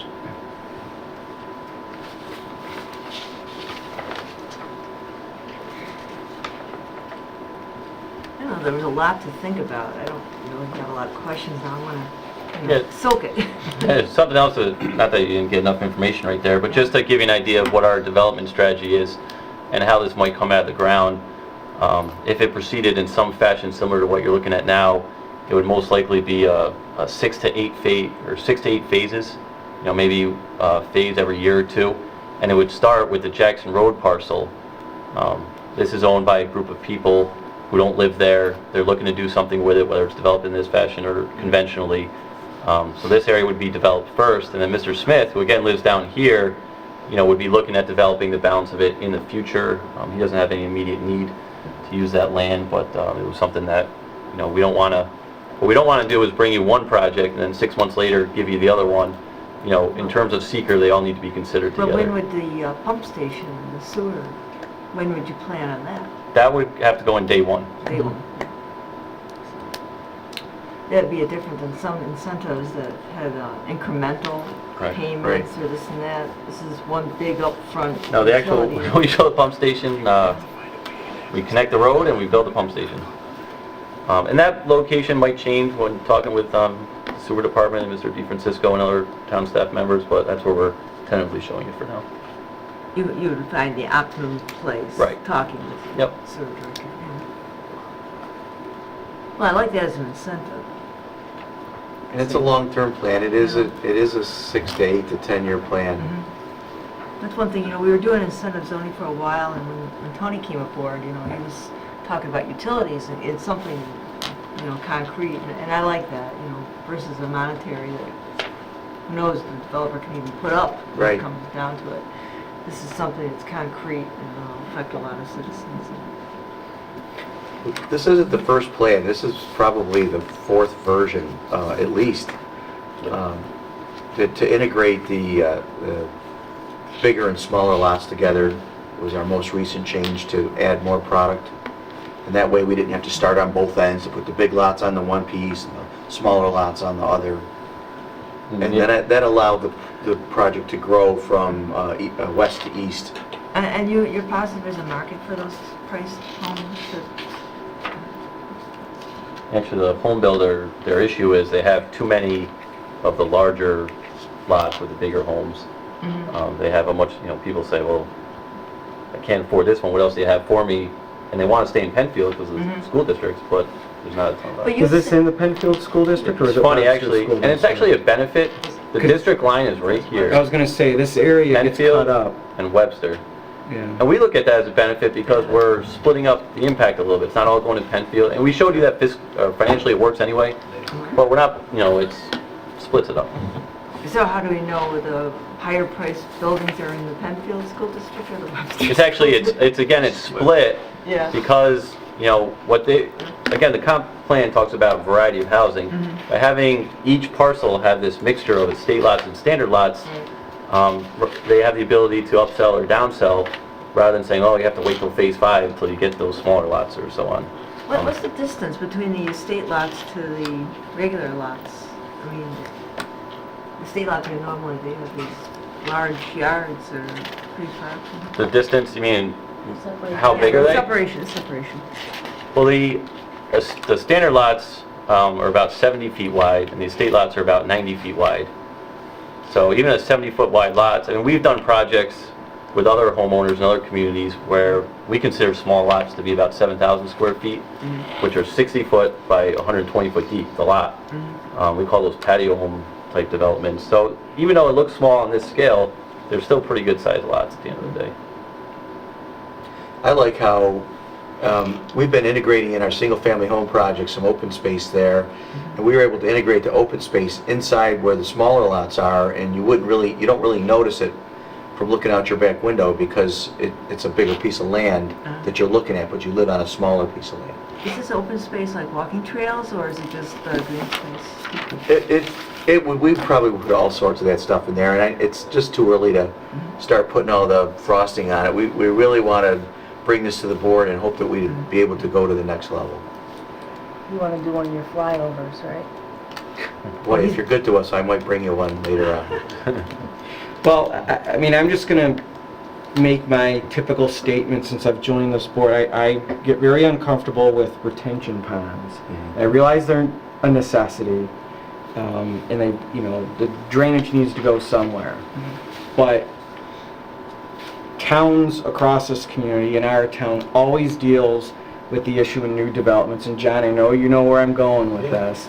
People buy the properties along the water, whether somebody sells them that it's going to be a beautiful site, and they think that they're going to, get on a canoe and have lunches in this beautiful water and hold hands and look at the ducks and the birds and all that stuff, and that's great for about 3 years. And then all of a sudden, there's an aroma that starts coming their way. And then the weeds start growing, and then the geese are all over the place. And they're not gonna call you, and they're not gonna call you. They're gonna call him. And they're gonna say, what are you gonna do about this? And so, you know, I realize it's a part of any type of new development, but I say it every time that we see something come through. I always want it to be on the record that I have concerns. And so, whatever mitigation efforts can be done initially, I support. I'm not saying I support this project right now, but things just to think about in the future. That's well said.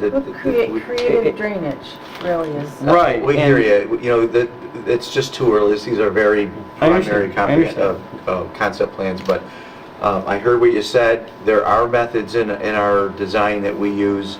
I won't get into them now, but we'll look to implement those, and we'll make sure that we would point them out to you on how we plan to do that. Okay.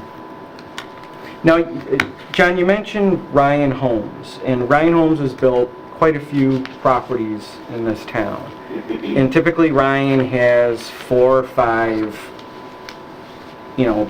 homes, but, whatever you want to call it, that you can select from. And so, are these going to be what we currently see in town? Are they going to be something different, a different type of design that we haven't seen yet? I mean, these are quarter-acre lots for the most part. Would that be correct for me to say that? The smallest. Yeah, okay. So, the houses are going to be pretty close together, and we have a couple new developments that are, quarter-acre lots throughout the town that do have, well, some of them have Ryan Homes, some of them don't, but I guess I just kind of want to get a feel of what a house is going to look like.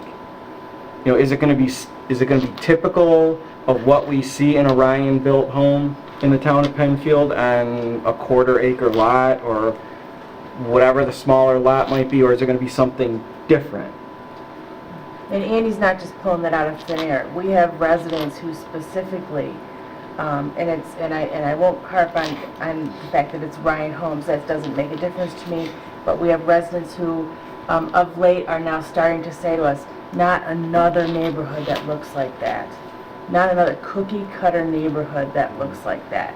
And just as with the ponds, they're not going to come to you and say, not another neighborhood over on Jackson and Plank, they're doing it again. They're going to come to us. So, the fact that we have neighborhoods that have certain cookie-cutter look to them, that's great. People are happy there. But it gets to be overkill. And we're starting to really feel a backlash from residents regarding that. Well, maybe we can introduce an architectural component review to this, that we can show some of the houses. Because I think that to use 5 houses through the whole project, I hear what you're saying. And 5 But I'm houses sure- that look like, 5 houses over here and 5 houses. That's what we're starting to hear, and we have a duty to kind of bring that out, I think, as far as, echoing what our residents are saying to us, and we're hearing it with an increasing frequency. Okay. Yeah, and I apologize because I'm going all over the place here, but when you look at the Ryan home that's built, there's obviously 4 or 5 different models to it, and you can see in certain developments where Model 1, maybe Model 3, then Model 4, and then Model 1, and then Model 2, and sometimes in different developments around town, they look exactly the same. And so I guess what I'm trying to get a feel of is there a new model? Are there a new 5 models that Ryan is looking to do here, or are they just going to say, well, we kind of like the models that we built in Ashland Rise, or we kind of like the models that we built in the Milford Crossing, Finchwood area, or we like the models that we built on Saldo, or on Naples, or on the development over there at Wyndham Woods. And that's what we're going to propose. No, I can. So I need to know that before I even go an inch further with this proposal. And to follow up on what Andy's saying, I think that a good way of putting it is that I feel the same way. I concur with residents who say, you know what, I can drive past, and I'm using Ryan just for an example. It's not any comment on their quality or anything like that. I have residents who specifically direct quote have said to me more than one occasion, I can drive past a neighborhood and I know that's a Ryan neighborhood. And that, they're not saying that complimentary in terms of, yeah, that one neighborhood may look nice, but then I drive a little further and there's another one. And that, and we're hearing that with increasing frequency that, you know, it's not a compliment to say I can pick out that neighborhood. That means it looks too much alike. That means there's not enough variety. Versus other developments where you have, you know, a dozen different, you know, types of houses, and people are more attracted to that. You know, you'll have people drive through a neighborhood, or I'll walk through a neighborhood going door to door, and they'll say, we chose this neighborhood because no two houses are alike. And that's what I think is we're hearing. Can I address that just quickly? Yeah. We're going to have a two-phase approach. First, I'm going to address it tonight, and I'm going to address it with Ryan Homes and bring you those new homes, show you what they look like. The answer, and we know this because we represent for Ryan in different facets of the engineering surveying world, is absolutely they have new styles. The reason is the supervisor's not the only one who's getting called. Ryan has gotten a lot of feedback, especially in the Monroe County as of late, because they've had traditionally a lot of similar homes.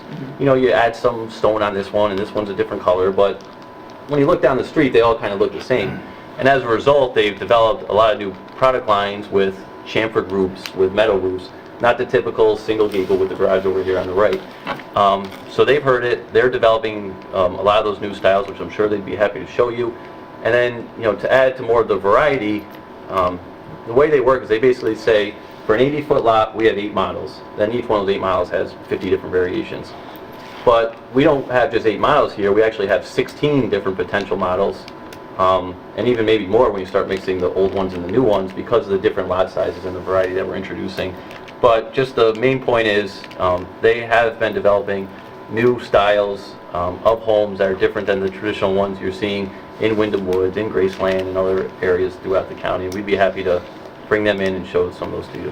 And I think mathematically, if you were to take 5 homes and put them in a 20-lot subdivision, you would see that repetition less. But if you put those 5 homes in a 200-lot subdivision, it would stand out.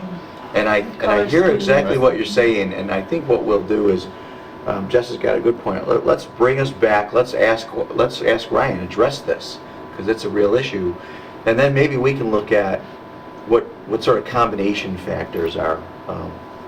Well, I think that it would be probably the mixing business for them aspect too, of it. because their customers are probably starting to say, Yeah. you know, we love your product, we love your financing, we love the capability we have to have this be our starter home and build a new home. Right.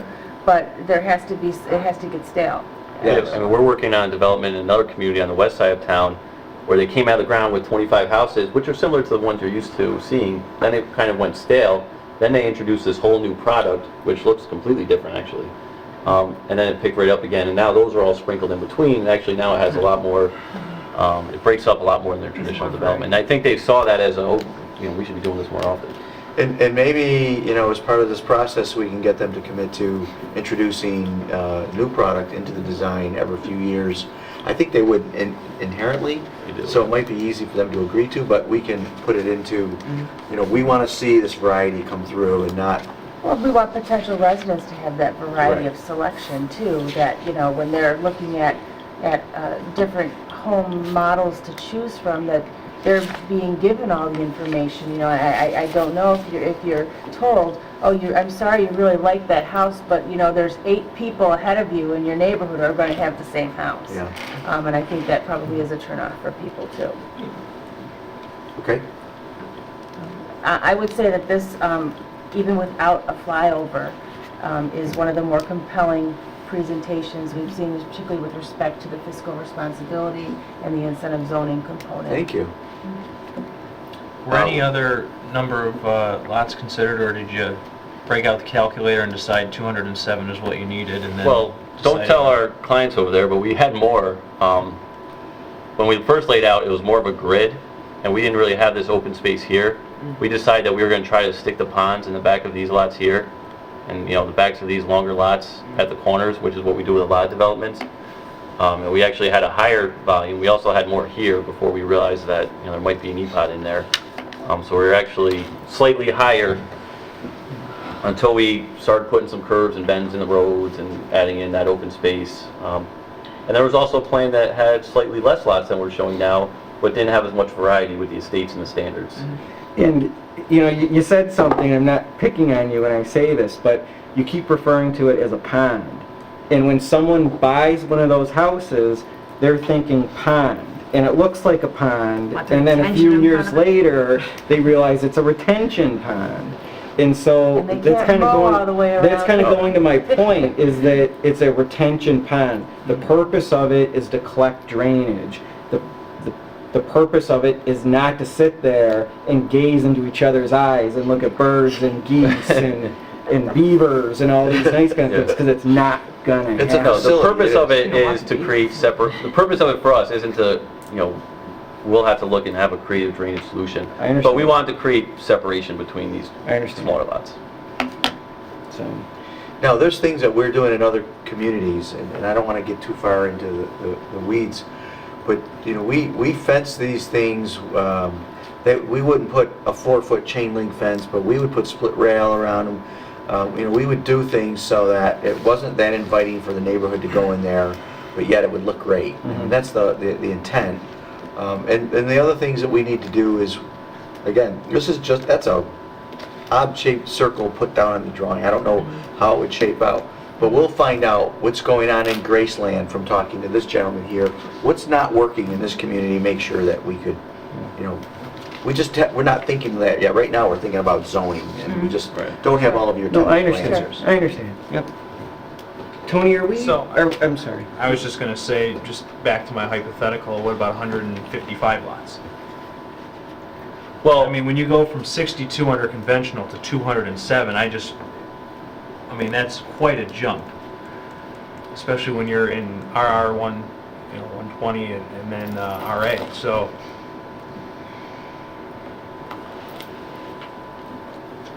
Well, it comes right down to here. I mean, this is where you do the math, and Right. you got to have, you know, we didn't try to come in at 225 minus 62. You know, we added some elements into the plan that we thought were attractive, and we're at 200-ish.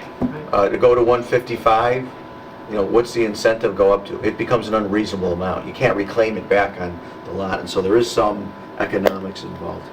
yeah, we- When we know that the rule of thumb, and that's what Jess was trying to politely say, is we know the rule of thumb is about $3,000 a lot, $4,000 a lot on the incentive. We're trying to establish here a financial basis that everyone who might look at this in the future, this is established right here. But to be at $6,000 a lot, Yeah, I mean, at the end of the day, the $600,000 of cost is not some incentive that gets passed on.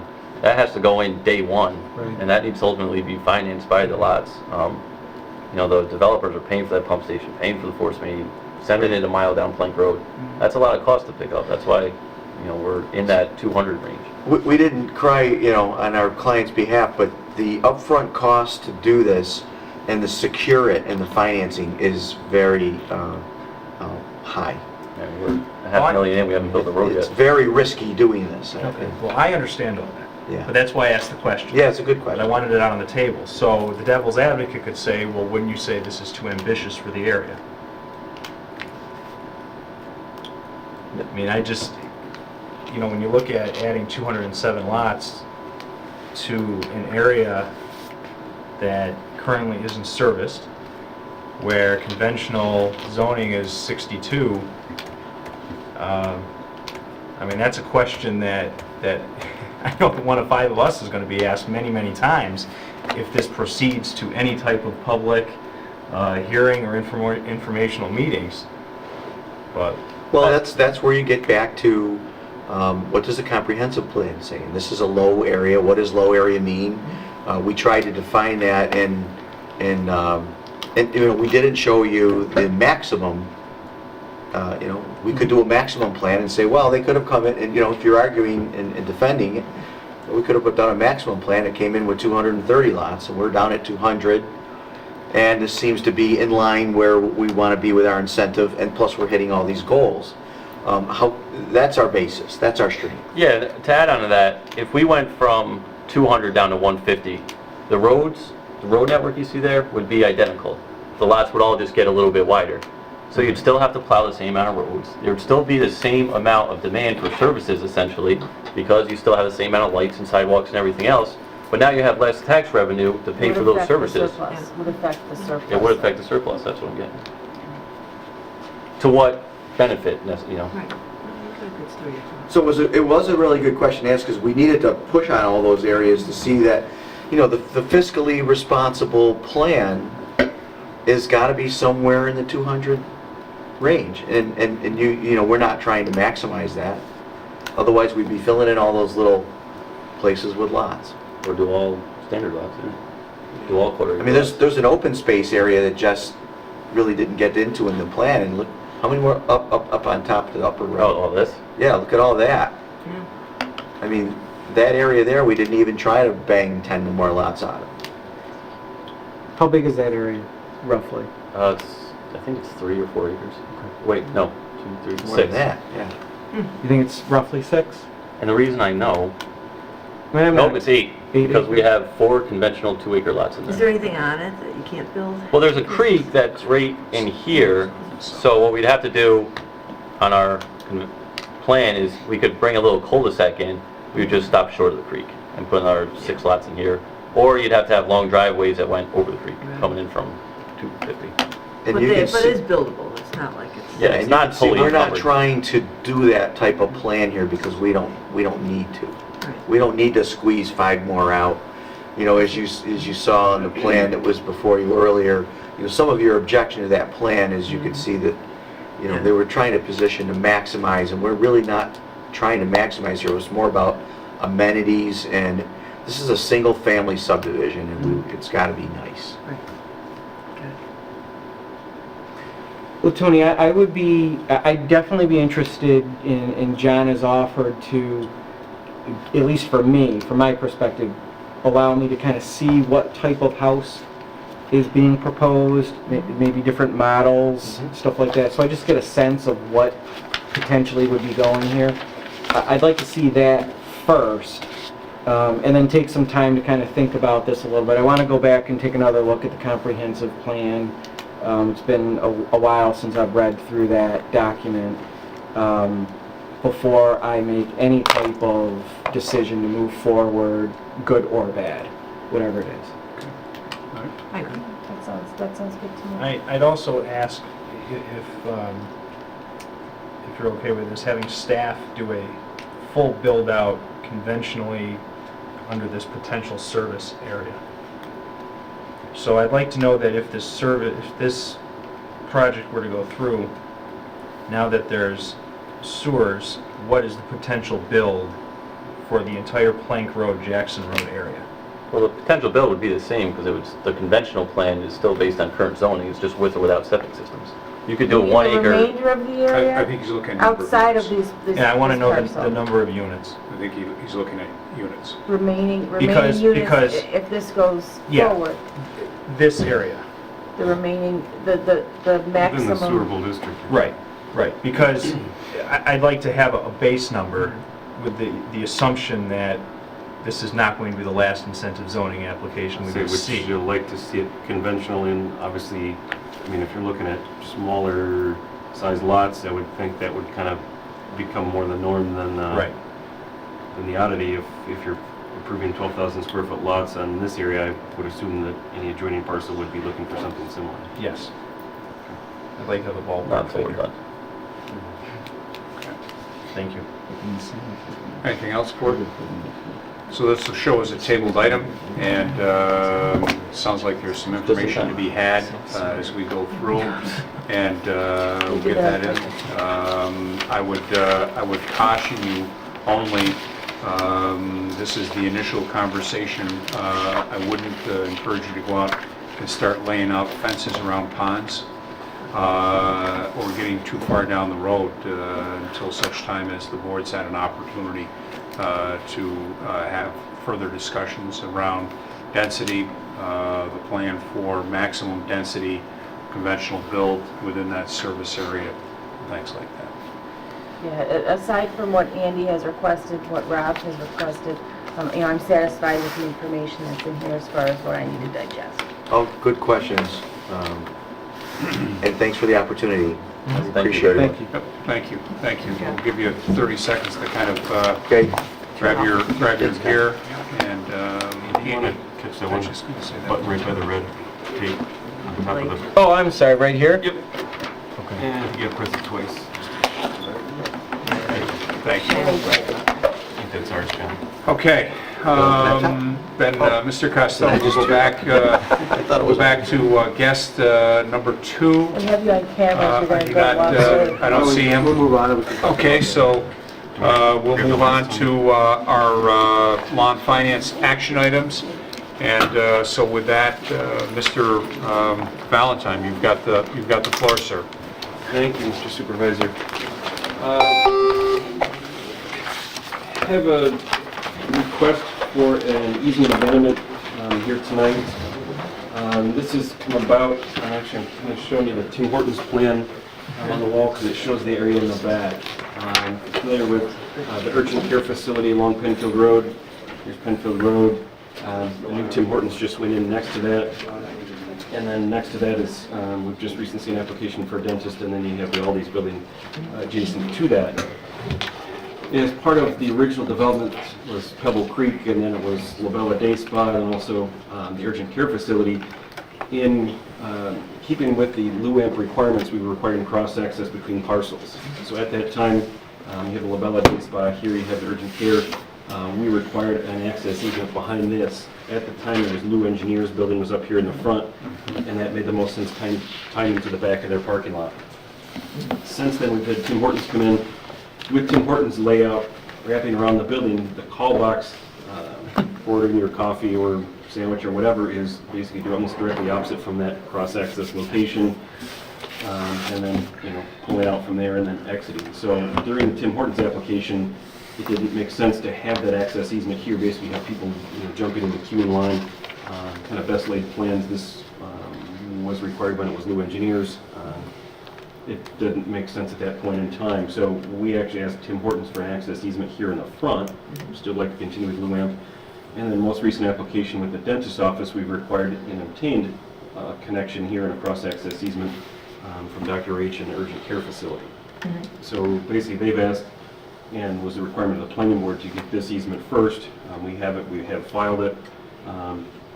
Now coming to the town board, if that easement is no longer necessary in the back, based on current configuration, to request an abandonment of that rear access. So this is, like, if you go into, I noticed when I drive through the plaza, you can't get to Tim Hortons from the plaza. It stops at urgent care. Yep. So probably a lot of people are parking at urgent care and walking over to Tim Hortons. And we just had the dentist office Yeah. approved just on the other side of urgent care in that empty lot. And the requirement was to pave this little piece. We had Tim Hortons put the stub in. If you come out of Tim Hortons now, there's a break in the curb on either side and paved up to the property line. Yeah. So as part of the last application, we're requiring that last little 5 feet to be paved and provide an access easement there so you could come from the plaza, come through, get your coffee, loop around, and then go back through and get back into the It plaza. doesn't increase any sort of parking ability though for those Tim Hortons. We did not require it. It's just the road. Yeah, we did not require cross-parking agreements between the two. I know urgent care has ambulances and has other facilities, people coming in with broken bones and injuries and stuff like that. So we didn't want to cross-mix the parking or people between those, but it did an opportunity if you came in here and, brought somebody in, you could come across here, get a sandwich or get a cup of coffee while you're waiting, go back and forth. If you're really and forth. sick while you're waiting, go over to Tim Hortons. We can walk anyway, but I think it's I mean, you important could to walk, have but the, to have that it's important to connection. have that connection. It seems kind of So- weird because the whole plaza all the way through, and also it stops there. You And can't get people the- come from you 250, can't drive they're to Tim coming Hortons. from 250 often, so it's. It maintains the whole commercial base that's Yep. connected. So that was an important part. The planning board did require it. We did obtain it with this last action, but now we basically have a cross-access easement on both sides of the property. So we've had a request from property owner there to have this basically abandoned. That would generate 2 parking spaces, and I think actually he has his dumpsters there right now. He could put a dumpster enclosure and it would basically unencumber his parcel just for that piece in the back. Sounds good to me? Everybody's okay with that? Yeah. All right, Mark, thank you for that. The second item is the issuance of a draft scoping outline to the town board for the marina expansion. So I'm going to ask Jim to pick this up, but before he does, I just want to remind everyone that this is the document that we have gathered input and feedback from all the board members. Jim and I, sat down and took all those comments and put this together, and so this is, that's great. That's what we wanted to happen. I thought it was really good. So- I didn't print it, it's on my iPad. Yep, but, so this is the outline with all of the input, so Jim is going to talk about what our next steps are, but essentially, if we're comfortable, or if we've got any items that we want to have added, expanded, etc., now's the time to do that, but the next step would be a resolution before the town board to get this out. But with that, Jim, I'll ask that if you'd like to add any additional comments. Thanks, Tony. First of all, I want to thank the board for the assistance they gave me in getting this together. Also, I want to thank Doug Fox, who was helpful in getting some input, and the applicants. The applicants, biologists came to me and went through various components, and we talked about what occurred in 2002 and what he did in 2002 and what he's proposing to do now, which is to mirror the studies that were done on Irondequoit Bay, this being a microcosm of what they did in 2002. So he was very good about giving me the protocols as to what occurred and who he worked with in 2002 and who he's going to be working with this summer to get this done. And realistically, I mean, there are components here, the ones that you'd asked for about traffic issues as it relates to the cumulative effect of traffic, particularly related to the apartment complex, because there is an access road from the apartment complex into this site, and how it relates to peak traffic. And when I say peak traffic, I'm not talking about AM, PM here. I'm talking about peak traffic the 3 times a year at Memorial Day, about 4th of July, Labor Day, those days. We will be doing a peak traffic study on Memorial Day weekend as part of this component, which I think is important, because it's going to give a true indication of what's occurring at Basil's Restaurant and what's occurring with the docking facility that's out there today, and then how they can interpolate that documentation for the new slips as proposed. They have to do, normally as you went through, you read the first few pages, and that's just a protocol as to how you prepare an EIS. We put that in all of our EIS documentation, so that it gives the applicant some direction as to what you're looking for. They did have to comply with the state's requirements for certain components of the EIS, which are incorporated in here as well. We did talk about your traffic concerns. We talked about turbidity issues, which is going to be part of the biological study, which was outlined in here. We talked about the natural resources. Some of the things that DEC wanted were water depths, which they're going to take care of. Navigability issues. The issues related to the loss of open water space that potentially could be used for, public access now through fishing, that type of thing, versus how they relate to providing additional access to the water's edge on a day-to-day proposal, so that you can walk to the site and actually ensure the shoreline. So those issues were brought into play. We talked about the terrestrial and aquatic vegetation. Also, animal resources occurring in the area. They're going to do studies on that as well. Navigability to the open water and the requirements for dredging that might occur over the next several years. And then they're going to talk about alternative designs and layouts to mitigate. They're going to talk about mitigation issues, and then they're going to address unavoidable adverse environmental impacts, which most probably will occur in this site. And then finally, the growth-inducing impacts associated with this project. So I think we've got everything there that you wanted. As I say, there were a lot of people that were involved in this to make it come out the way I think you wanted it to be, and I think we're pretty much there now.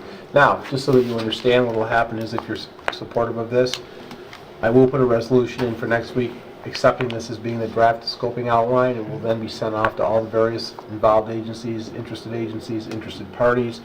It has to be published in the environmental notice bulletin, and then we have a 30-day period to allow the public to give you input back. We identify everybody's input, whether it's substantive or not. The substantive input comes back into this document as the final document, which will then go to the applicant so they can start their preparation of the EIS. We will set a matrix so that we can identify who submitted what.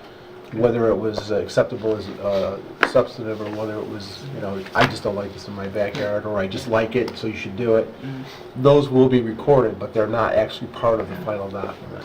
The studies that said that there's dates associated with May 2014. Yes. Is it any time in May? No, there are certain protocols as it relates to, hatching periods, whether it be for, birds or whether it be for amphibious.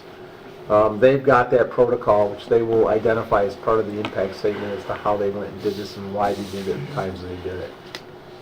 Who's organizing that? Who hires the people The- to do that? Well, the applicants have hired the biologist. The biologist is Dr. Haynes, who actually conducted the 2002 biological study. So he's going to provide the data that he had in 2002 and then benchmark that to what he's coming up with this year.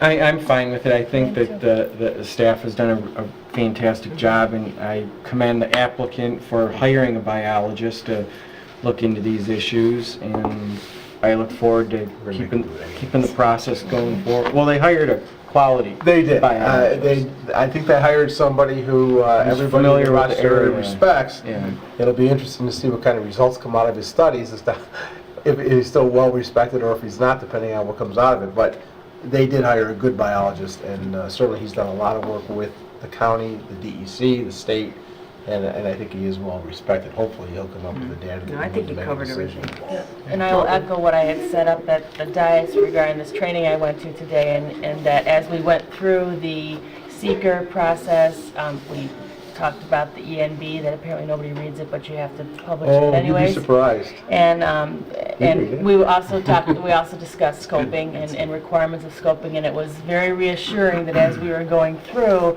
I said, yep, Penfield did that, yes, we did that, yes. And even when the people, the attorneys giving the presentation said, you don't have to do this, but it's advisable, we had done it. So it was very reassuring, and I had some counterparts from other municipalities who happened to be at the training who didn't quite know what they were talking about. A lot of communities aren't familiar with seeker, and it can get you in a lot of trouble if you don't know what you're doing. So you're right. You've done everything according to schedule. Everything's been done according to law. It's now following through now, finalizing the scoping outline, getting it off to the world, letting them do their job. So one last opportunity. Again, thank you for all of the input, feedback, comments, etc. So one last opportunity between now and Friday noon. If you see any last dot the I, cross the T information that we need to either add, expand upon, etc., please feed that to Jim. And then we'll look to prepare that resolution for noon for the February 19th, next Wednesday meeting. Great. So, Yep. okay? Thank you. All right, Jim, thanks again for calling together all of that input. I know it comes in dribs and drabs and different forms, and email and hard copy and snail mail and everything in between, but thank you for going through. It looks like everything that was put out there, nothing fell through the cracks. So thank you for coordinating that for us and getting that into a document that of this quality. So, okay, with seeing nothing else, then we will then move on to the second, or into our informational items. And the first item, and Mr. Costello, if you pick up with the Panera Bread Yeah, discussion. it's a real quick discussion. I just wanted you to know that we have received the application. As a matter of fact, I sent out to you today the site plan and also the Renderings. the elevations. And I'm not really excited about the elevations, considering the fact that they were holding off to come up with a new prototype. I don't find it to be much newer Do you than what think they've it's got well, out since there. you gotta look at the whole map again of like where Jeremiah's is and everything, seeing where everybody's There will in be, it relation, is a you don't different want it to be architecture, not that all there's different. wrong, not that it's wrong to have a different architecture. I mean, you look at Chicago, we always Well, talk you're about talking about Chicago as elevations. being different with each building, but they all kind of fit in. It's just that it seems a little plain to me compared to what I thought it was going to be based on what the applicants were Yeah. talking about when they were here last. All So new. I wanted you to see it. I mean, those are things we'll bring up at the town board meeting when we have our public hearing. And certainly, they may have to go back and do something a little more imaginative than that, but Right. I did want you to see it early on. And the reason I'm bringing it to you tonight is I would like to set a public hearing for March 19th. So by that point in time, you'll have had your comments back from the Monroe County Planning. The Planning Board and Conservation Board will have had their comments back to you as well. And we can start that process. Sounds good. I was going to have, I wasn't going to so much have Dr. Flown come in here as a guest tonight, but I initially was going to have him come in because he had submitted a concept plan showing the rest of the property. And after I looked at it and I thought I would bring him in to see, there were some components to that plan that really don't fit in well with the rest of the project.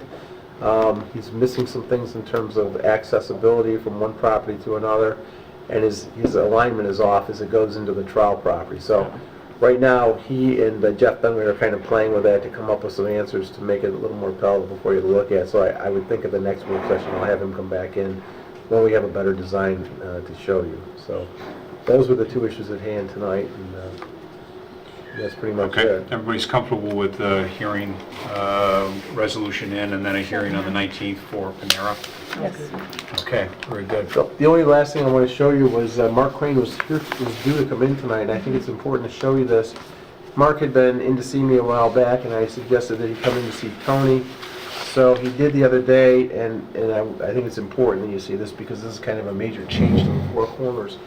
What he would like to do, he would like to tear down the existing Mark's Pizzeria, and he would like to tear down where the dog grooming business is. And I'm going to pass this around so you can see it.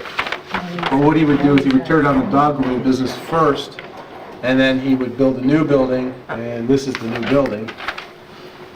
And this building is actually a replica of what he just built out in Palmyra. And what he would do, he would tear down, he would tear down that building where the dog grooming operation is, build a new facility, and then immediately after that, tear down the old building, and then he would create a new parking facility to the north of that building, up tight to where the Tubby Vanderzell house is, which would allow them also to provide additional parking for what's happening over behind there where the Martini shop is and all that. He is looking to put more green space in because he's looking to put more green space in. He's going to tear down that old garage in the back by the bank and convert that into green space, and then have a walkway through from the park into the back area through that green space. He would also like to incorporate a small outdoor dining area to the south side of his building into our parkland. And in lieu of doing that, he would work with us to do some maintenance of the parkland and taking care of the garbage and all that stuff in the park. So there are some opportunities for some good pro quo here.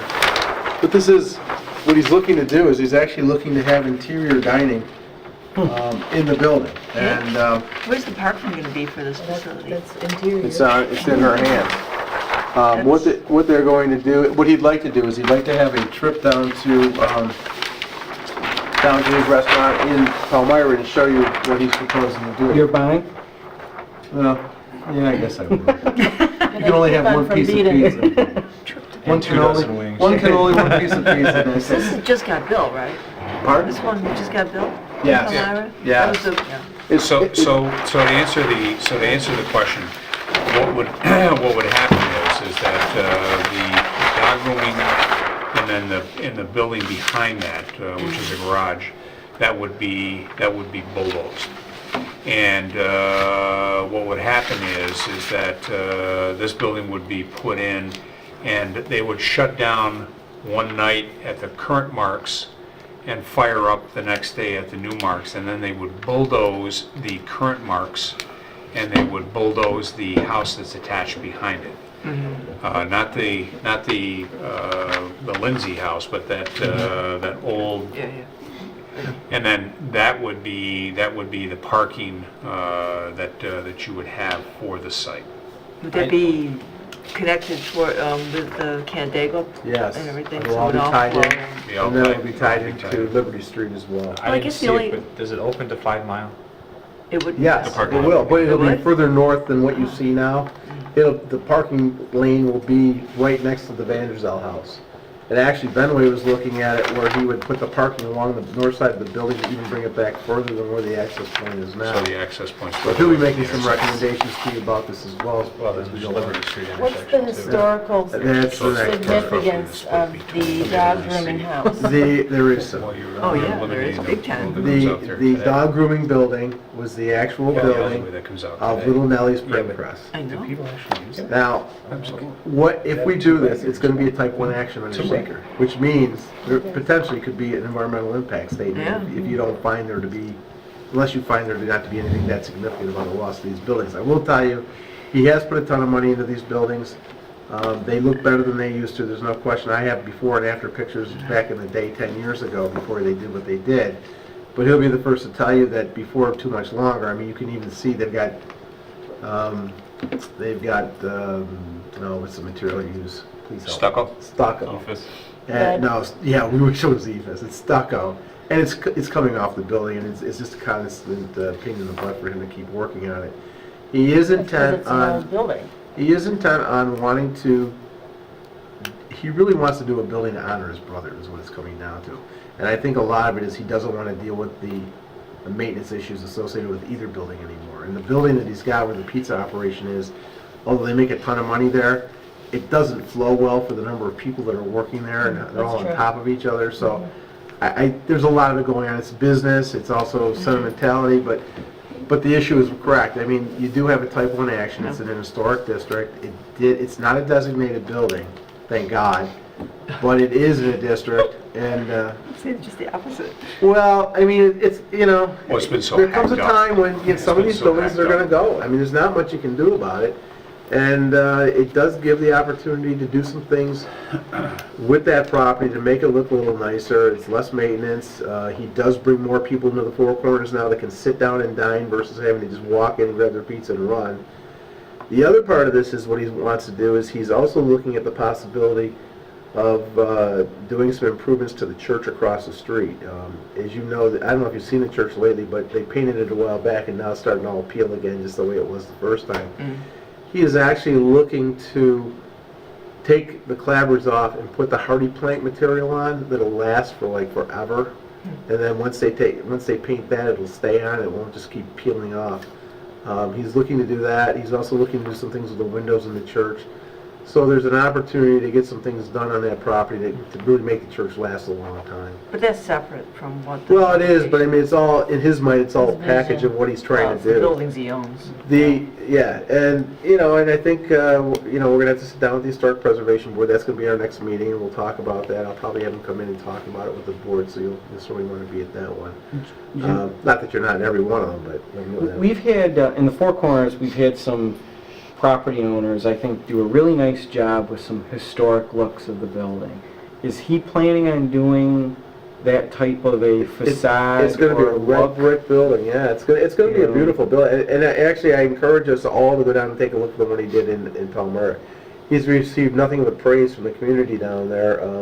He did some things for them, they did some things for him after the fire, but I think, if you talk to anybody in that village down there, they're all pretty pleased with Mark Crane, so, and he does have a good feel. I mean, he's kind of a rough guy when you talk to him, but he has a very good feel about what needs to be done with these properties. He reminds me a lot of Tony DePrima, in that he's a rough character, but he knows what's good, he knows what's nice, and he follows through on it. So He's got 48, he's got 48. he's got 48 pizzerias around the state, so he knows what he's doing. But here or there, you're right. I don't call that just pure luck. I mean, No, it's not. Well, yeah, certainly we all know the success of his business, and I guess the point that I'm just making is that some of the other property owners have tried to put in that country Yeah. historic. I wish he'd come tonight because he was actually going to take large photos of what he did down there and provide those to you, and hopefully he'll bring those in at some point in time here We this have week the to do Crane that. Award that we give every year for historic. But we are going to have, honor you're his right though, brother. we're going to have to wrestle a little bit with the fact that you've had a couple buildings that have been there for 200 years. and you're gonna have to fight with that, you know? I mean, Yeah. some people are not gonna be happy about that. I know the buildings that came down next to that, they came down because they were falling down. They were in really bad shape. If you can These prove buildings that aren't this is falling that down. These bad- buildings are viable. Yeah. You know, and certainly the Mark's Pizzeria building is not what I would consider to be historic. I mean, Walt Decker went in the 60s and just threw up a... Well, it was the building up right front. behind it Yeah. that's more historic Right, than the right. facade in For front. So- some of us who grew up here, that building is very historic. But I mean, in terms of having it, what it looked like in It's a 1865, it No, doesn't no. look anything like 1865. Right. The one where the dog grooming operation is does though, and that's the one that's, Yeah. you know, that's the one that's in contention now. So it's going to be interesting. We're going to talk about it at the next Historic Preservation Board meeting. I'm going to have them come in and we'll go through the process and see where we are. But it will be a type 1 action under C. Okay. Okay. Thank you. Okay. Amy needs her beauty rest. There being no further business come before the board, then we'll adjourn at 9:24 p.m. I can't believe it's that early. I thought it was there a whole while. Hey,